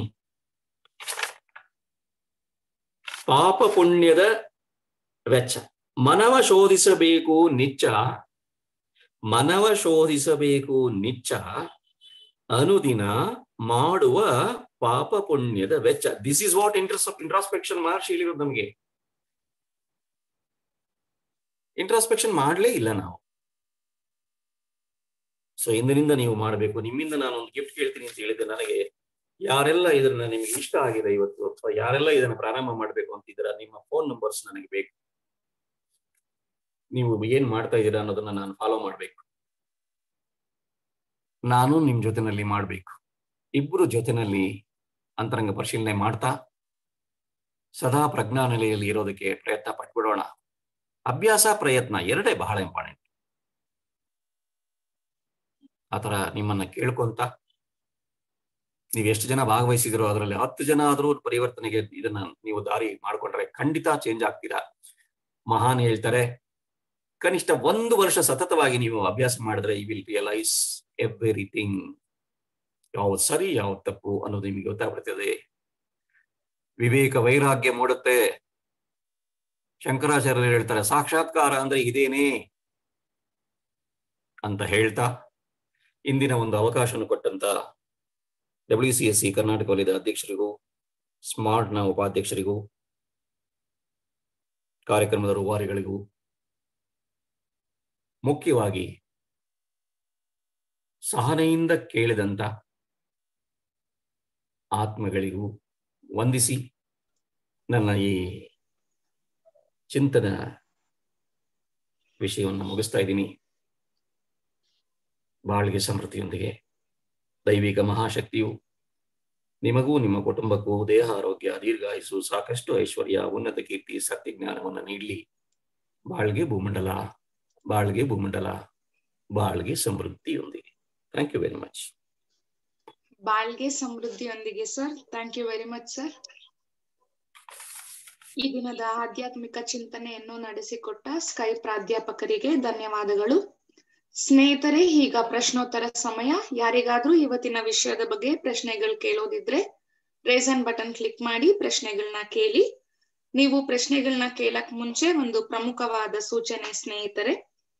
ವಿಶ್ವ ಸಮುದಾಯ ಸೇವಾ ಸಂಘ ವಿಷನ್ ಆಲಿಯಾರಿಂದ ಆಯೋಜಿಸಿರುವ ಸ್ಕೈ ಯೋಗ ಆನ್ಲೈನ್ ಫೌಂಡೇಶನ್ ಕೋರ್ಸ್ ಈಗ ಕನ್ನಡ, ಆಂಗ್ಲ ಮತ್ತು ತಮಿಳು ಭಾಷೆಗಳಲ್ಲಿ ಈಗಾಗಲೇ ಆರಂಭವಾಗಿದೆ. ಕೊರೋನಾ ಸಾಂಕ್ರಾಮಿಕ ಕಾಲದಲ್ಲಿ ಮಾನಸಿಕವಾಗಿ ಬಹಳ ನೊಂದಿರುವವರು, ಆರೋಗ್ಯ ಸಮಸ್ಯೆಗಳು ಇರುವವರು ಮತ್ತು ಧ್ಯಾನ ಕೇಂದ್ರಕ್ಕೆ ಬರಲು ಸಾಧ್ಯವಾಗದಿರುವವರು ತಮ್ಮ ಮನೋಶಕ್ತಿಯನ್ನು ಹಾಗೂ ರೋಗ ನಿರೋಧಕ ಶಕ್ತಿಯನ್ನು ಹೆಚ್ಚಿಸಿಕೊಳ್ಳಲು ಈ ಸ್ಕೈ ಯೋಗದ ಫೌಂಡೇಶನ್ ಕೋರ್ಸ್ ಆನ್ಲೈನ್ ಅಲ್ಲಿ ನಿಮ್ಮ ಕಲಿಯಲು ಇದು ಒಂದು ಅತ್ಯುತ್ತಮವಾದ ಅವಕಾಶ ಸ್ನೇಹಿತರೆ. ಅದಲ್ಲದೆ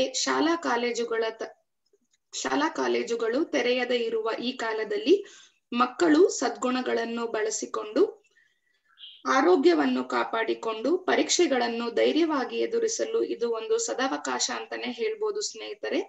ವಿದ್ಯಾರ್ಥಿಗಳಿಗಾಗಿ ಈ ಆನ್ಲೈನ್ ಫೌಂಡೇಶನ್ ಕೋರ್ಸ್ ಅನ್ನು ಕಡಿಮೆ ದರದಲ್ಲಿ ನಡೆಸುತ್ತಿದ್ದಾರೆ. ದಯವಿಟ್ಟು ನಿಮ್ಮ ಮಕ್ಕಳನ್ನು ಈ ಶಿಕ್ಷಣಕ್ಕೆ ಸೇರಿಸಲು ವಿನಂತಿಸಿಕೊಳ್ಳುತ್ತೇವೆ ಸ್ನೇಹಿತರೆ. ಆದ್ದರಿಂದ ಸ್ಕೈ ಯೋಗದ ಅಭ್ಯಾಸಗಳನ್ನು ಕಲಿಯಲು ತಕ್ಷಣ ನಿಮ್ಮ ಸ್ನೇಹಿತರು, ಸಂಬಂಧಿಕರು ಮತ್ತು ನೆರೆಹೊರೆಯವರನ್ನು ಪ್ರೋತ್ಸಾಹಿಸಬೇಕಾಗಿ ವಿಶ್ವ ಸಮುದಾಯ ಸೇವಾ ಸಂಘ ಕರ್ನಾಟಕ ವಲಯದ ಪರವಾಗಿ ವಿನಂತಿಸಿಕೊಳ್ಳುತ್ತೇನೆ. ಈ ಪ್ರಾಥಮಿಕ ತರಗತಿಗಳನ್ನು ಕಲಿಯಲು ಆಸಕ್ತಿ ಉಳ್ಳವರು www.kundaliniyoga.edu.in ಎಂಬ ವೆಬ್ಸೈಟ್ಗೆ ಭೇಟಿ ನೀಡಿ ತಮ್ಮ ಹೆಸರುಗಳನ್ನು ನೋಂದಾಯಿಸಿಕೊಳ್ಳಬೇಕಾಗಿ ವಿನಂತಿ. ಧನ್ಯವಾದಗಳು ಸ್ನೇಹಿತರೆ. ಈಗ ಪ್ರಶ್ನೆಗಳೊಂದಿಗೆ ಮುಂದುವರಿಯೋಣ. ಮೊದಲಿಗೆ ನರಸಮ್ಮ ಮೇಡಮ್ ಅನ್ಮ್ಯೂಟ್ ಮಾಡ್ಕೊಂಡು ಮಾತಾಡಿ. ಬಾಳ್ಗೆ ಸಮೃದ್ಧಿಯೊಂದಿಗೆ ಸರ್. ಬಾಳ್ಗೆ ಸಮೃದ್ಧಿಯೊಂದಿಗೆ ಸರ್, ಅಜ್ಞಾನ ಬೇರೆ ಮತ್ತೆ ಜಾಗೃತ ಅವಸ್ಥೆ ಇಲ್ಲದೆ ಇರೋದು ಬೇರೆನಾ ಸರ್? ಅಜ್ಞಾನ ಬೇರೆ, ಜಾಗೃತಾವಸ್ಥೆ ಬೇರೆ. ಜಾಗೃತಾವಸ್ಥೆಯಲ್ಲಿ ಅಜ್ಞಾನ ಇರಲ್ಲ. ಅಜ್ಞಾನದಲ್ಲಿದ್ರೆ ಜಾಗೃತಾವಸ್ಥೆ ಬರಲ್ಲ. ಅಜ್ಞಾನ ಅಂದ್ರೆ ದೇವ್ರ ಬಗ್ಗೆ ಅರಿವಿಲ್ದೆ ಇರೋದು ಅಂತ ಅನ್ಕೋಬಹುದು ಸರ್? ಇಲ್ಲ, ಯಾವುದ್ರ ಬಗ್ಗೆನೂ ಅರಿವಿಲ್ದೆ ಇರೋದು. ಆಯ್ತು ಸರ್. ಬಾಳ್ಗೆ ಸಮೃದ್ಧಿ. ಬಾಳ್ಗೆ ಸಮೃದ್ಧಿ. ರಾಧಾಮಣಿ ಮೇಡಮ್ ಅನ್ಮ್ಯೂಟ್ ಮಾಡ್ಕೊಂಡು ಮಾತಾಡಿ ಮೇಡಮ್. ಬಾಳ್ಗೆ ಸಮೃದ್ಧಿಯೊಂದಿಗೆ ಸರ್. ಬಾಳ್ಗೆ ಸಮೃದ್ಧಿಯೊಂದಿಗೆ ಸರ್, ನೀವು ಈಗ ನಮ್ಗೆ ಹೇಳಿದ್ರಿ, ಒಂದು ಕ್ವಶನ್ ಕೊಟ್ರಿ, ರಾತ್ರಿ ಹೊತ್ತು ನೀವು ಪಟ್ಟಿ ಮಾಡಬೇಕು ಅಂತ ಅಲ್ವಾ ಸರ್? ಅದೇ ದಿನದ ಕರ್ತವ್ಯಗಳು ನಾಳೆ ಏನ್ ಮಾಡ್ಬೇಕು ಅಂತ ಪಟ್ಟಿ ಮಾಡಿ ಅಂತ ಹೇಳಿದ್ರಲ್ವಾ ನೀವು? ನಾನು ಏನ್ ಮಾಡ್ತಾ ಇದ್ದೀನಿ, ವಾಟ್ ಐ ಆಮ್ ಡೂಯಿಂಗ್, ತುಂಬಾ ದಿವಸದಿಂದ ಸುಮಾರು ವರ್ಷಗಳಿಂದಾನೆ what I in the morning itself, ನಾನು ಮಲಗಿರುವಾಗ I use to visualise myself. ಇವತ್ತು ಏನೇನ್ ಮಾಡ್ಬೇಕು ಅಂತ I use to visualise myself in the bed itself. ನಾನು ಅದ್ ಮಾಡಿದ್ದಾಗ ನನಗೆ ಬೆಳಗ್ಗೆಯಿಂದ ರಾತ್ರಿವರೆಗೂ ಏನ್ ಮಾಡ್ಬೇಕು ಅನ್ನೋದು ಕರ್ತವ್ಯಗಳೆಲ್ಲ ನಾನು ವಿಜುಲೈಸ್ ಮಾಡ್ಕೊಂಡು ಎದ್ದೊಳ್ದಾಗ ಅದು ನಾನು ಆ ತರಾನೇ ಮಾಡ್ತಾ ಇದ್ದೀನಿ ಸರ್. ಈಗ ನಾನು ಈ ಸ್ಕೈ ಯೋಗ ಫೌಂಡೇಶನ್ ಕೋರ್ಸ್ ಕಲಿತೆ. ಈಗ ನನಗೆ ಇವಾಗ ಇನ್ನೂ ನಂಗೆ ಜಾಸ್ತಿ ಸ್ವಲ್ಪ ಟೈಮ್ ಬೇಕು. ಅಂದ್ರೆ ಈ ಕಾಯಕಲ್ಪ, ಪ್ರಾಣಾಯಾಮ, ಧ್ಯಾನ ಎಲ್ಲವನ್ನು ಮಾಡ್ಲಿಕ್ಕೆ ನನಗೆ ಸಮಯ ಬೇಕಲ್ವಾ ಸರ್? ಸೊ ನಾನು ಅದನ್ನು ಇವಾಗ ನಾನು ಅದೇ ರೀತಿಯಾಗಿ ವಿಜುಲೈಸ್ ಮಾಡಿ ನಾನು ಒಂದೊಂದಾಗಿ ಕೇಳ್ಕೊಳ್ತಾ ಇರೋದ್ರಿಂದ ನನಗೆ ಅದೇ ರೀತಿಯಲ್ಲೇ ನಾನು ನಡ್ಕೊಂಡು ಬರ್ತಾ ಇದ್ದೀನಿ ಸರ್. ನನಗೆ ಕೊಟ್ಟಿದೆ ಸರ್. ನನಗೆ ಪ್ರಶ್ನೆ ಏನು ನಿಮ್ದು ಅಂತ ಅರ್ಥ ಆಗ್ಲಿಲ್ಲ. ನಾನು ಅದೇ ಇವಾಗ ನಾನು ಈ ತರ ಮಾಡ್ತಾ ಇದ್ದೀನಲ್ವಾ, ಈಗ ನಾನು ನೀವು ಪಟ್ಟಿ ಮಾಡಿ ಅಂದ್ರಲ್ವಾ, ಸೊ ನಾನು ಇವಾಗ ಇದನ್ನ ಸ್ಟಾರ್ಟ್ ಮಾಡ್ಬೇಕಾ ಅಂತ ಕೇಳ್ತಾ ಇದ್ದೀನಿ ಸರ್ ನಿಮ್ಮನ್ನ. ಹೌದು ಹೌದು, ಮಾಡ್ಬೇಕು. ಬೆಳಗ್ಗೆಯಿಂದ ಮಾಡಿರೋದನ್ನ ಮಾಡಿ, ಏನ್ ಮಾಡ್ಬೇಕು ಅಂತ ಅಲ್ಲ. ನಾನು ಇಷ್ಟೊತ್ತು ಹೇಳಿದ್ದು ನೀವು ಇವತ್ತು ಬೆಳಗ್ಗೆಯಿಂದ ಈ ರಾತ್ರಿವರೆಗೆ ಏನ್ ಮಾಡಿದಿರಿ ಅನ್ನೋದನ್ನ ಬರೀರಿ. ಆಮೇಲೆ ಅದರಲ್ಲಿ ಸರಿ ಯಾವುದು ತಪ್ಪು ಯಾವುದು, ಯಾವುದು ಸುಲಭವಾಗಿ ಮಾಡ್ಬೋದಿತ್ತು, ಯಾವುದು ಕಷ್ಟವಾಗಿ ಮಾಡಿದೀನಿ, ಯಾವ್ದನ್ನ ಸರಳವಾಗಿ ಚೇಂಜ್ ಮಾಡ್ಕೋಬಹುದು ಅನ್ನೋದನ್ನ ಅನ್ವೇಷಣೆ ಮಾಡಿ. ಅಲ್ಲಿ ಕರೆಕ್ಷನ್ಸ್ ಬರೋದು. ನಿಮ್ಗೆ ರಿಯಲೈಸೇಷನ್ ಬೇಕು ಅಂದ್ರೆ ಇದನ್ನ ಮಾಡ್ಲೇಬೇಕು. ನಾಳೆ ಮಾಡೋದನ್ನ ಬರಿಬೇಡಿ. ಇವತ್ತು ಬೆಳಗ್ಗೆಯಿಂದ ಮಾಡಿರೋದು, ಯಾರಿಗೆ ಬೈದ್ರಿ, ಯಾರಿಗೆ ಮೋಸ ಮಾಡಿದ್ರಿ, ಯಾರಿಂದ ನೀವು ಮೋಸ ಹೋದ್ರಿ, ಅದೆಲ್ಲ ಇವತ್ತು ಏನಾಯ್ತು ಅದು ರಾತ್ರಿ ಒಂದು 10 ನಿಮಿಷದಲ್ಲಿ ಬರಿಬೇಕು, ಮಾಡ್ಬೇಕು, ಆ ಕೆಲಸ ಮಾಡ್ಬೇಕು please. Okay sir, I do it sir, ಮಾಡ್ತೀನಿ ಸರ್. ಎಸ್ ಮೇಡಮ್, ಪ್ಲೀಸ್ ಒಂದು ವಾರ ಮಾಡಿ ನಂಗೆ ರಿಸಲ್ಟ್ ಹೇಳಿ. Okay sir. Yes, thank you madam. Shailaja N Gupta madam, unmute ಮಾಡ್ಕೊಂಡು ಮಾತಾಡಿ. ಬಾಳ್ಗೆ ಸಮೃದ್ಧಿಯೊಂದಿಗೆ ಸರ್. ಬಾಳ್ಗೆ ಸಮೃದ್ಧಿಯೊಂದಿಗೆ ಸರ್, ತುಂಬಾ ಚೆನ್ನಾಗಿತ್ತು. ನೀವು ಹೇಳಿದ್ದು ಪ್ರತಿಯೊಂದು ವಿಷಯನೂ ಎಷ್ಟು ತೂಕವಾಗಿತ್ತು ಅಂದ್ರೆ ಅಷ್ಟು ತೂಕವಾಗಿತ್ತು. ಇವಾಗ ನಾವು ಎಲ್ಲ ಪಟ್ಟಿ ಮಾಡ್ತೀವಿ, ಮತ್ ಅದನ್ನ ಕರೆಕ್ಷನ್ ಮಾಡ್ಕೊಳ್ಳೋದು ಆವತ್ತೇನ ಅಥವಾ ಮಾರನೇ ದಿನಾನ ಅಥವಾ ನಮಗ್ ಟೈಮ್ ಆದಾಗ್ಲ ಹೇಗೆ ಅಂತ? ಕರೆಕ್ಷನ್ ತಾನಾಗಿ ಆಗತ್ತಮ್ಮ. 1, 2, 3, 4 ದಿನ ನೀವು ಪಟ್ಟಿ ಮಾಡಿದ್ರೆ ಸಾಕು. 5ನೇ ದಿನದಿಂದ ನಿಮ್ಮ ಒಳಗಿರುವ ಇನ್ನರ್ ವಾಯ್ಸ್, ಅಂತರಂಗನೇ ನಿಮ್ಮನ್ನ ಕರೆಕ್ಷನ್ ಮಾಡ್ತಾ ಹೋಗುತ್ತೆ. ನೀವು ಪ್ರಯತ್ನ ಪಡಿ, ಒಳಗಿಂದನೇ ನಿಮಗೆ ಡೈರೆಕ್ಷನ್ ಬರುತ್ತೆ, ಏನ್ ತಪ್ಪು ಮಾಡ್ತಾ ಇದೀಯಾ ಅಂತ. ಆದ್ರೆ ಕೆಲವೊಮ್ಮೆ ನಮ್ಗೆ ಆಗದೆ ಇರೋಂತ ಪರಿಸ್ಥಿತಿಗಳು ಬರುತ್ತೆ ಅಂತ ಇಟ್ಕೊಳ್ಳಿ ಸರ್. ಆ ದಿನ ಬರೆಯಕ್ ಆಗೋದಿಲ್ಲ, ಬಿಟ್ಬಿಡಿ. ಅವತ್ ಬಿಟ್ಬಿಡಿ. ಅದನ್ನ ಹೇಳಿದೆ ನಾನು, ಇವತ್ತು ಆಗ್ಲಿಲ್ಲ ಬಿಟ್ಬಿಡಿ, ನಾಳೆ ಸಂಜೆ ಬರೀರಿ. ಹಿಂದಿಂದ ನೆನ್ಸ್ಕೊಂಡ್ ಬರೆಯಕ್ ಹೋಗ್ಬೇಡಿ. ಯಾಕಂದ್ರೆ ಇವತ್ತು ಬೆಳಗ್ಗೆಯಿಂದ ಸಂಜೆ ನಡೆದಿರೋದೇ, ಬೆಳಗ್ಗೆ ಏನ್ ತಿಂಡಿ ತಿಂದೆ ಅನ್ನೋದೇ ಮರ್ತೋಗುತ್ತೆ, ಎಷ್ಟು ಇಡ್ಲಿ ತಿಂದೆ ಅನ್ನೋದೇ ಮರ್ತೋಗುತ್ತೆ. ಹೌದು ಸರ್, ಯಾರಾದ್ರೂ ಏನ್ ತಿಂದೆ ಅಂದ್ರೆ ಸ್ವಲ್ಪ ಯೋಚನೆ ಮಾಡ್ತೀನಿ ಯಾವಾಗಾದ್ರೂ. ಹೌದು, ಏನ್ ತಿಂದೆ? ಮನೇಲಿ ಯಾವಾಗ್ಲೂ ಮಾಡೋದು ಉಪ್ಪಿಟ್ಟು ಇಲ್ಲ ಇಡ್ಲಿ ಮಾಡ್ತೀವಿ, ಅದ್ರಲ್ಲಿ 2ರಲ್ಲಿ ಯಾವತ್ ತಿಂದೆ ಅನ್ನೋದನ್ನೇ ಮರ್ತು ಬಿಡ್ತೀವಿ. ಚಿಂತೆ ಇಲ್ಲ, ಅವತ್ ಬರೀಲಿಲ್ಲ ಅಂದ್ರೆ ಓಕೆ, ನೋ ಪ್ರಾಬ್ಲಮ್, ಬಟ್ ಅಭ್ಯಾಸ ಮಾತ್ರ ಬಿಡ್ಬೇಡಿ. ಆಯ್ತು ಸರ್. ಓಕೆ ಮಾ, ಥ್ಯಾಂಕ್ ಯು ವೆರಿ ಮಚ್. ಬಾಳ್ಗೆ ಸಮೃದ್ಧಿಯೊಂದಿಗೆ. ಬಾಳ್ಗೆ ಸಮೃದ್ಧಿಯೊಂದಿಗೆ. ಬಾಳ್ಗೆ ಸಮೃದ್ಧಿಯೊಂದಿಗೆ madam. Next Mahadevamma madam, unmute ಮಾಡ್ಕೊಂಡು ಮಾತಾಡಿ.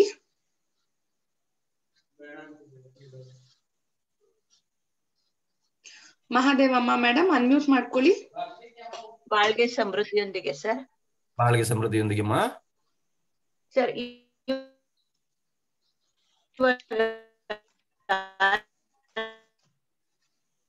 ಸರಿಯಾಗಿ ಕೇಳಿಸ್ತಾ ಇಲ್ಲಮ್ಮ. ಒಂದು ನಮಗೆ ಅಭ್ಯಾಸದ ಪಟ್ಟಿ ಇವಾಗ ಕೇಳಿಸ್ತಾ ಇದೆ ಸರ್? ಹೇಳಿ ಹೇಳಿ.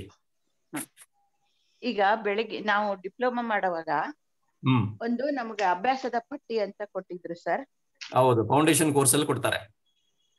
ಅದರಲ್ಲಿ ಬೆಳಿಗ್ಗೆ ದೇಹಾಭ್ಯಾಸ, ಕಾಯಕಲ್ಪ, ಧ್ಯಾನ, ಜೀವಕಾಂತ, ಆಮೇಲೆ ಸಂಜೆ ಕಾಯಕಲ್ಪ, ಧ್ಯಾನ, ಆತ್ಮಶೋಧನೆ, ಕಾಯಕಲ್ಪ, ಮೌನ, ಇದೆಲ್ಲ ಇದೇನೆ ಸರ್. ಅದರಲ್ಲಿ ಒಂದೇ ಒಂದು ಮುಖ್ಯವಾಗಿ ನಾವು ಇವತ್ತು ಮಾತಾಡಿದ್ದು ಅಂತರಂಗ. ಕಟ್ಟಾಯ್ತು. ಅಂತರಂಗ ಪರಿಶೀಲನೆ ನಾವು ಬರಿತಾ ಹೋಗ್ಬೇಕು. ಈಗ ನಾವು ದೇಹಾಭ್ಯಾಸ, ಕಾಯಕಲ್ಪ ಬೆಳಿಗ್ಗೆ 5 ಗಂಟೆಗೆ ಎದ್ದು ಇದೆಲ್ಲ ಮಾಡ್ಕೊಂತೀನಿ. ಜೀವಕಾಂತ ಹೇಳ್ತಾಳ ಬರಿಬೇಕು. ಒಂದೊಂದ್ ಸರ್ತಿ ಅದನ್ನ ಟಿಕ್ ಮಾರ್ಕ್ ಹಾಕೊಂಡಿರ್ತೀನಿ ಸರ್. ಇದು ಹಿಂದ್ಗಡೆ ಇದೆ ಅಲ್ಲ, ಗುರಿ ಹಾರೈಕೆ, ಈ ದಿನ ಗುರುವಿಗೆ ಅರ್ಪಿಸುತ್ತೇನೆ. ಬೆಳಗ್ಗೆ 6 ಗಂಟೆಗೆ, 7 ಗಂಟೆಗೆ ಏನ್ ಮಾಡಿದೆ, 8 ಗಂಟೆಗೆ ಏನ್ ಮಾಡಿದೆ, 9 ಗಂಟೆಗೆ ಏನ್ ಮಾಡಿದೆ, ಒಂದೊಂದು ಗಂಟೆನಲ್ಲೂ ಬರಿತಾ ಹೋಗ್ಬೇಕು. ನೀವು ಎಕ್ಸೈಸ್ ಕಾಯಕಲ್ಪ ಮಾಡೋದು ಅದು ಕಂಪಲ್ಸರಿ, ಅದು ಬಿಟ್ಬಿಡಿ, ಅದನ್ನ ನಾನು ಕೇಳ್ತಾ ಇಲ್ಲ. ಅದನ್ನೇ ಬೆಳಗಿಂದ ಸಂಜೆವರೆಗೂ ತಾವು ಏನ್ ಮಾಡಿದ್ರಿ ಅನ್ನೋದನ್ನ ರಾತ್ರಿ ಕೂತ್ಕೊಂಡು ಮಲಗೋಕ್ ಮುಂಚೆ 10 ನಿಮಿಷ ಪಟ್ಟಿ ಮಾಡ್ಬೇಕು. ಒಂದೊಂದ್ ಸರ್ತಿ ಮನಸ್ಸು ತುಂಬಾ ಡೌನ್ ಆಗ್ಬಿಡುತ್ತಲ್ಲ ಸರ್. ಹೌದು, ತಪ್ಪು ಕೆಲಸ ಮಾಡಿದಾಗ, ನೋವಾದಾಗ, ಶಕ್ತಿ ಹೆಚ್ಚಿಗೆ ಖರ್ಚಾದಾಗ, ಕರೆಕ್ಟ್ ಆಗಿ ನಾವು ಕಾರ್ಯ ನಿರ್ವಹಿಸದೇ ಇದ್ದಾಗ ನೋವಾಗ್ಬಿಡುತ್ತಮ್ಮ. ನೋವು ಪಟ್ಕೋಬೇಡಿ, ಮತ್ತೆ ಎದ್ದೇಳ್ಬೇಕು ಮೇಲೆ. ಸರಿ ಸರ್. ಬಾಳ್ಗೆ ಸಮೃದ್ಧಿಯೊಂದಿಗೆ. ಬಾಳ್ಗೆ ಸಮೃದ್ಧಿಯೊಂದಿಗೆ. ಬಾಳ್ಗೆ ಸಮೃದ್ಧಿಯೊಂದಿಗೆ ಮೇಡಮ್. ನೆಕ್ಸ್ಟ್ ದೇವಕಿ ರಾಣಿ ಮೇಡಮ್, ಅನ್ಮ್ಯೂಟ್ ಮಾಡ್ಕೊಳ್ಳಿ. ಬಾಳ್ಗೆ ಸಮೃದ್ಧಿಯೊಂದಿಗೆ ಮೇಡಮ್. ಬಾಳ್ಗೆ ಸಮೃದ್ಧಿಯೊಂದಿಗೆ. ಸರ್, ಇವತ್ತು ಕ್ಲಾಸ್ ಮಾಡಿದ್ದು ತುಂಬಾ ಚೆನ್ನಾಗಿತ್ತು. ಒಂದೊಂದು ವಿವರಣೆನು ಅದು ಕನ್ನಡಿಗೂ ಆತ್ಮಶೋಧನೆಗೂ ಕೊಟ್ರಲ್ಲ ಸರ್ ಉದಾಹರಣೆ, ಅದು ತುಂಬಾ ಚೆನ್ನಾಗಿತ್ತು. ತುಂಬಾ ಚೆನ್ನಾಗಿ ಕೊಟ್ಟಿದ್ದೀರಾ. ಇದೇ ತರ ಕ್ಲಾಸ್ ನಿಮ್ದು ಮಾಡ್ತಾ ಇರ್ಬೇಕು ಅಂತ ಆಸೆ ಪಡ್ತೀನಿ. ಬಾಳ್ಗೆ ಸಮೃದ್ಧಿ. ನಿಮ್ಮ ಆಸೆ ನೆರವೇರ್ಲಿ. ಓಕೆ, ಬಾಳ್ಗೆ ಸಮೃದ್ಧಿ. ಜಗದೇವಿ ಮೇಡಮ್ ಅನ್ಮ್ಯೂಟ್ ಮಾಡ್ಕೊಂಡು ಮಾತಾಡಿ. ಜಗದೇವಿ ಮೇಡಮ್ ಅನ್ಮ್ಯೂಟ್ ಮಾಡ್ಕೊಳ್ಳಿ.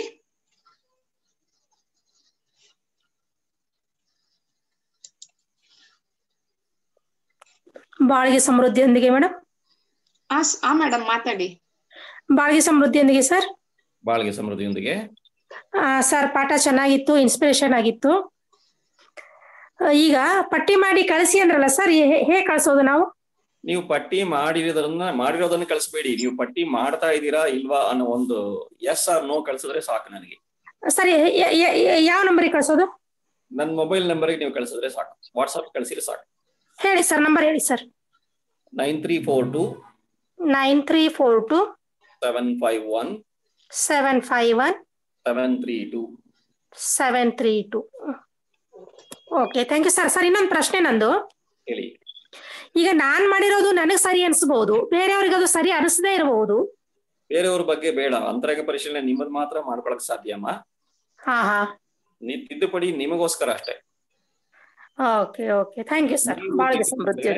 ಹಾ ಸರ್, ಇರೋರೆಲ್ಲರೂ ಕರೆಕ್ಷನ್ ಆಗ್ಬಿಡ್ತಾರೆ. ಆತರ. ಸರಿ ಸರಿ sir, thank you sir. Thank you ಅಮ್ಮ. ಬಾಳ್ಗೆ ಸಮೃದ್ಧಿಯೊಂದಿಗೆ. ಬಾಳ್ಗೆ ಸಮೃದ್ಧಿಯೊಂದಿಗೆ ಸರ್.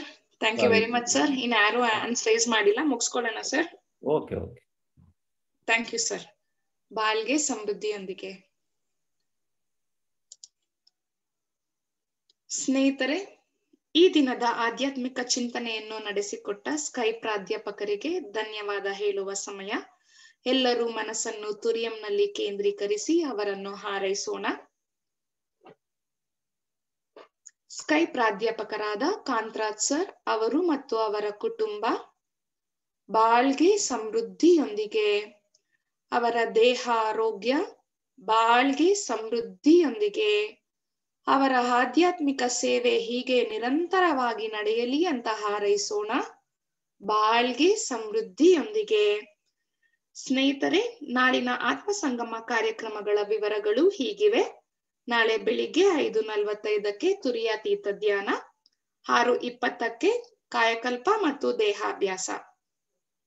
ನಾಳೆ ಮಧ್ಯಾಹ್ನ 2 ಗಂಟೆಗೆ ತಮಿಳಿನಲ್ಲಿ ತುರಿಯಾತೀತ ಧ್ಯಾನ, 2:30ಕ್ಕೆ ಡಿಸಿಪ್ಲಿನ್ಡ್ ಥಾಟ್ ಎಂಬ ಚಿಂತನೆಯನ್ನು ನೀಡಲಿದ್ದಾರೆ ಸ್ಕೈ ಪ್ರಾಧ್ಯಾಪಕರಾದ ವಿ ಅಲಮೇಲು ಮೇಡಮ್ ರವರು.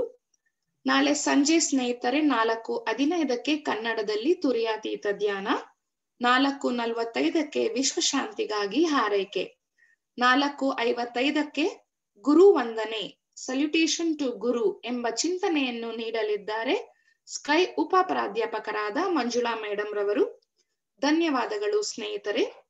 ಬಾಳ್ಗೆ ಭೂಮಂಡಲ, ಬಾಳ್ಗೆ ಭೂಮಂಡಲ, ಬಾಳ್ಗೆ ಸಮೃದ್ಧಿಯೊಂದಿಗೆ. ಆತ್ಮ ಸಂಗಮ ಕಾರ್ಯಕ್ರಮದಲ್ಲಿ ಭಾಗವಹಿಸಿರುವ ಎಲ್ಲ ಆತ್ಮ ಬಂಧುಗಳಿಗೂ ವಿಶ್ವ ಸಮುದಾಯ ಸೇವಾ ಸಂಘ ಕರ್ನಾಟಕ ವಲಯದ ಪರವಾಗಿ ವಂದನೆಗಳು. ಈ ಕಾರ್ಯಕ್ರಮ ನಡೆಯಲು ಸಹಕಾರ ನೀಡಿರುವ ವಿಶ್ವ ಸಮುದಾಯ ಸೇವಾ ಸಂಘ ಕರ್ನಾಟಕ ವಲಯದ ಎಲ್ಲಾ ಸ್ಕೈ ಸಂಸ್ಥೆಯ ಅಧ್ಯಕ್ಷರಿಗೂ ಪದಾಧಿಕಾರಿಗಳಿಗೂ ಹಾಗೂ ಸದಸ್ಯರಿಗೂ ನಿಮ್ಮೆಲ್ಲರ ಪರವಾಗಿ ಹೃತ್ಪೂರ್ವಕವಾದ ಧನ್ಯವಾದಗಳನ್ನು ಸಲ್ಲಿಸುತ್ತೇನೆ. ಕರ್ನಾಟಕ ರಾಜ್ಯದಲ್ಲಿ ಇರುವ ಎಲ್ಲಾ ಕೇಂದ್ರಗಳಲ್ಲಿ ಸೇವೆ ಸಲ್ಲಿಸ್ತಾ ಇರೋ ಎಲ್ಲಾ ಮಾಸ್ಟರ್ಸ್ ಹಾಗೂ ಪ್ರೊಫೆಸರ್ಸ್ ಗಳಿಗೂ ಧನ್ಯವಾದಗಳು.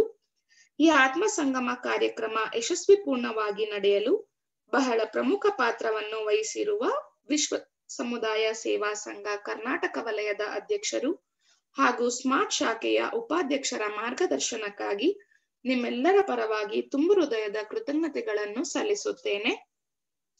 ಸ್ನೇಹಿತರೆ, ದಯವಿಟ್ಟು ನಮ್ಮ ಆತ್ಮ ಸಂಗಮ ಕಾರ್ಯಕ್ರಮದ ವಿವರಗಳನ್ನು ಹಾಗೂ ಆನ್ಲೈನ್ ಫೌಂಡೇಶನ್ ಕೋರ್ಸ್ ಬಗೆಗಿನ ವಿವರಗಳನ್ನು ನಿಮ್ಮ ಸ್ನೇಹಿತರು ಮತ್ತು ಸಂಬಂಧಿಕರೊಡನೆ ಹಂಚಿಕೊಳ್ಳಿ. ಗುರು ವೇದಾದ್ರಿ ಮಹರ್ಷಿಯವರ ಆಧ್ಯಾತ್ಮಿಕ ತತ್ವಗಳು ಪ್ರಪಂಚದ ಎಲ್ಲಾ ಜನರಿಗೂ ಸಿಗಲಿ ಎಂದು ಬಯಸುತ್ತೇವೆ. ಸ್ನೇಹಿತರೆ, ಈಗ ವಿಶ್ವಶಾಂತಿ ಪ್ರಾರ್ಥನೆಯೊಂದಿಗೆ ಇಂದಿನ ಕಾರ್ಯಕ್ರಮವನ್ನು ಮುಕ್ತಾಯಗೊಳಿಸೋಣ. ಬಾಳ್ಗೆ ಭೂಮಂಡಲ, ಬಾಳ್ಗೆ ಭೂಮಂಡಲ, ಬಾಳ್ಗೆ ಸಮೃದ್ಧಿಯೊಂದಿಗೆ. ವಿಶ್ವಕ್ಕೆಲ್ಲ ಸಕಾಲಿ ಈಗ ಮಳೆ ಸಾಕಷ್ಟು ಸುರಿಯಲಿ, ರೈತರೆಲ್ಲ ಧಾನ್ಯವನ್ನು ಹುಮ್ಮಸ್ಸಿನಿಂದ ಬೆಳೆಯಲಿ, ಹಲವು ಉದ್ಯೋಗಗಳ ಮಾಡುತ್ತಿರುವ ಕಾರ್ಮಿಕರು ಉನ್ನತಿಯಾಗಲಿ, ವಿವಿಧತೆಯಲ್ಲಿ ಏಕತೆ ಕಾಣುವ ಸಂಸ್ಕೃತಿಯನ್ನು ಉತ್ತಮವಾಗಿಸಲಿ, ಕಲಹಗಳು ಪೈಪೋಟಿ ಹಗೆತನ ಮೀರಿದ ಆಡಳಿತ ನಡೆಯಲಿ, ಅನಕ್ಷರತೆ ಸಾಲ ಬಡತನ ಕಳಂಕಗಳು ಮರೆಯಾಗಲಿ, ಸುಖ ಬಾಳನ್ನು ನೀಡುವ ಸತ್ಯ ಜ್ಞಾನ ಜ್ಯೋತಿ ಬೀರಲಿ, ನಮ್ಮ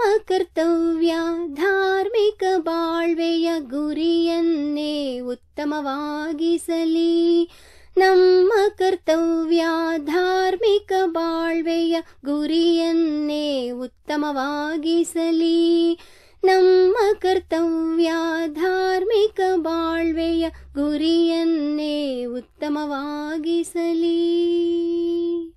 ಬಾಳ್ಗೆ ಭೂಮಂಡಲ, ಬಾಳ್ಗೆ ಭೂಮಂಡಲ, ಬಾಳ್ಗೆ ಸಮೃದ್ಧಿಯೊಂದಿಗೆ.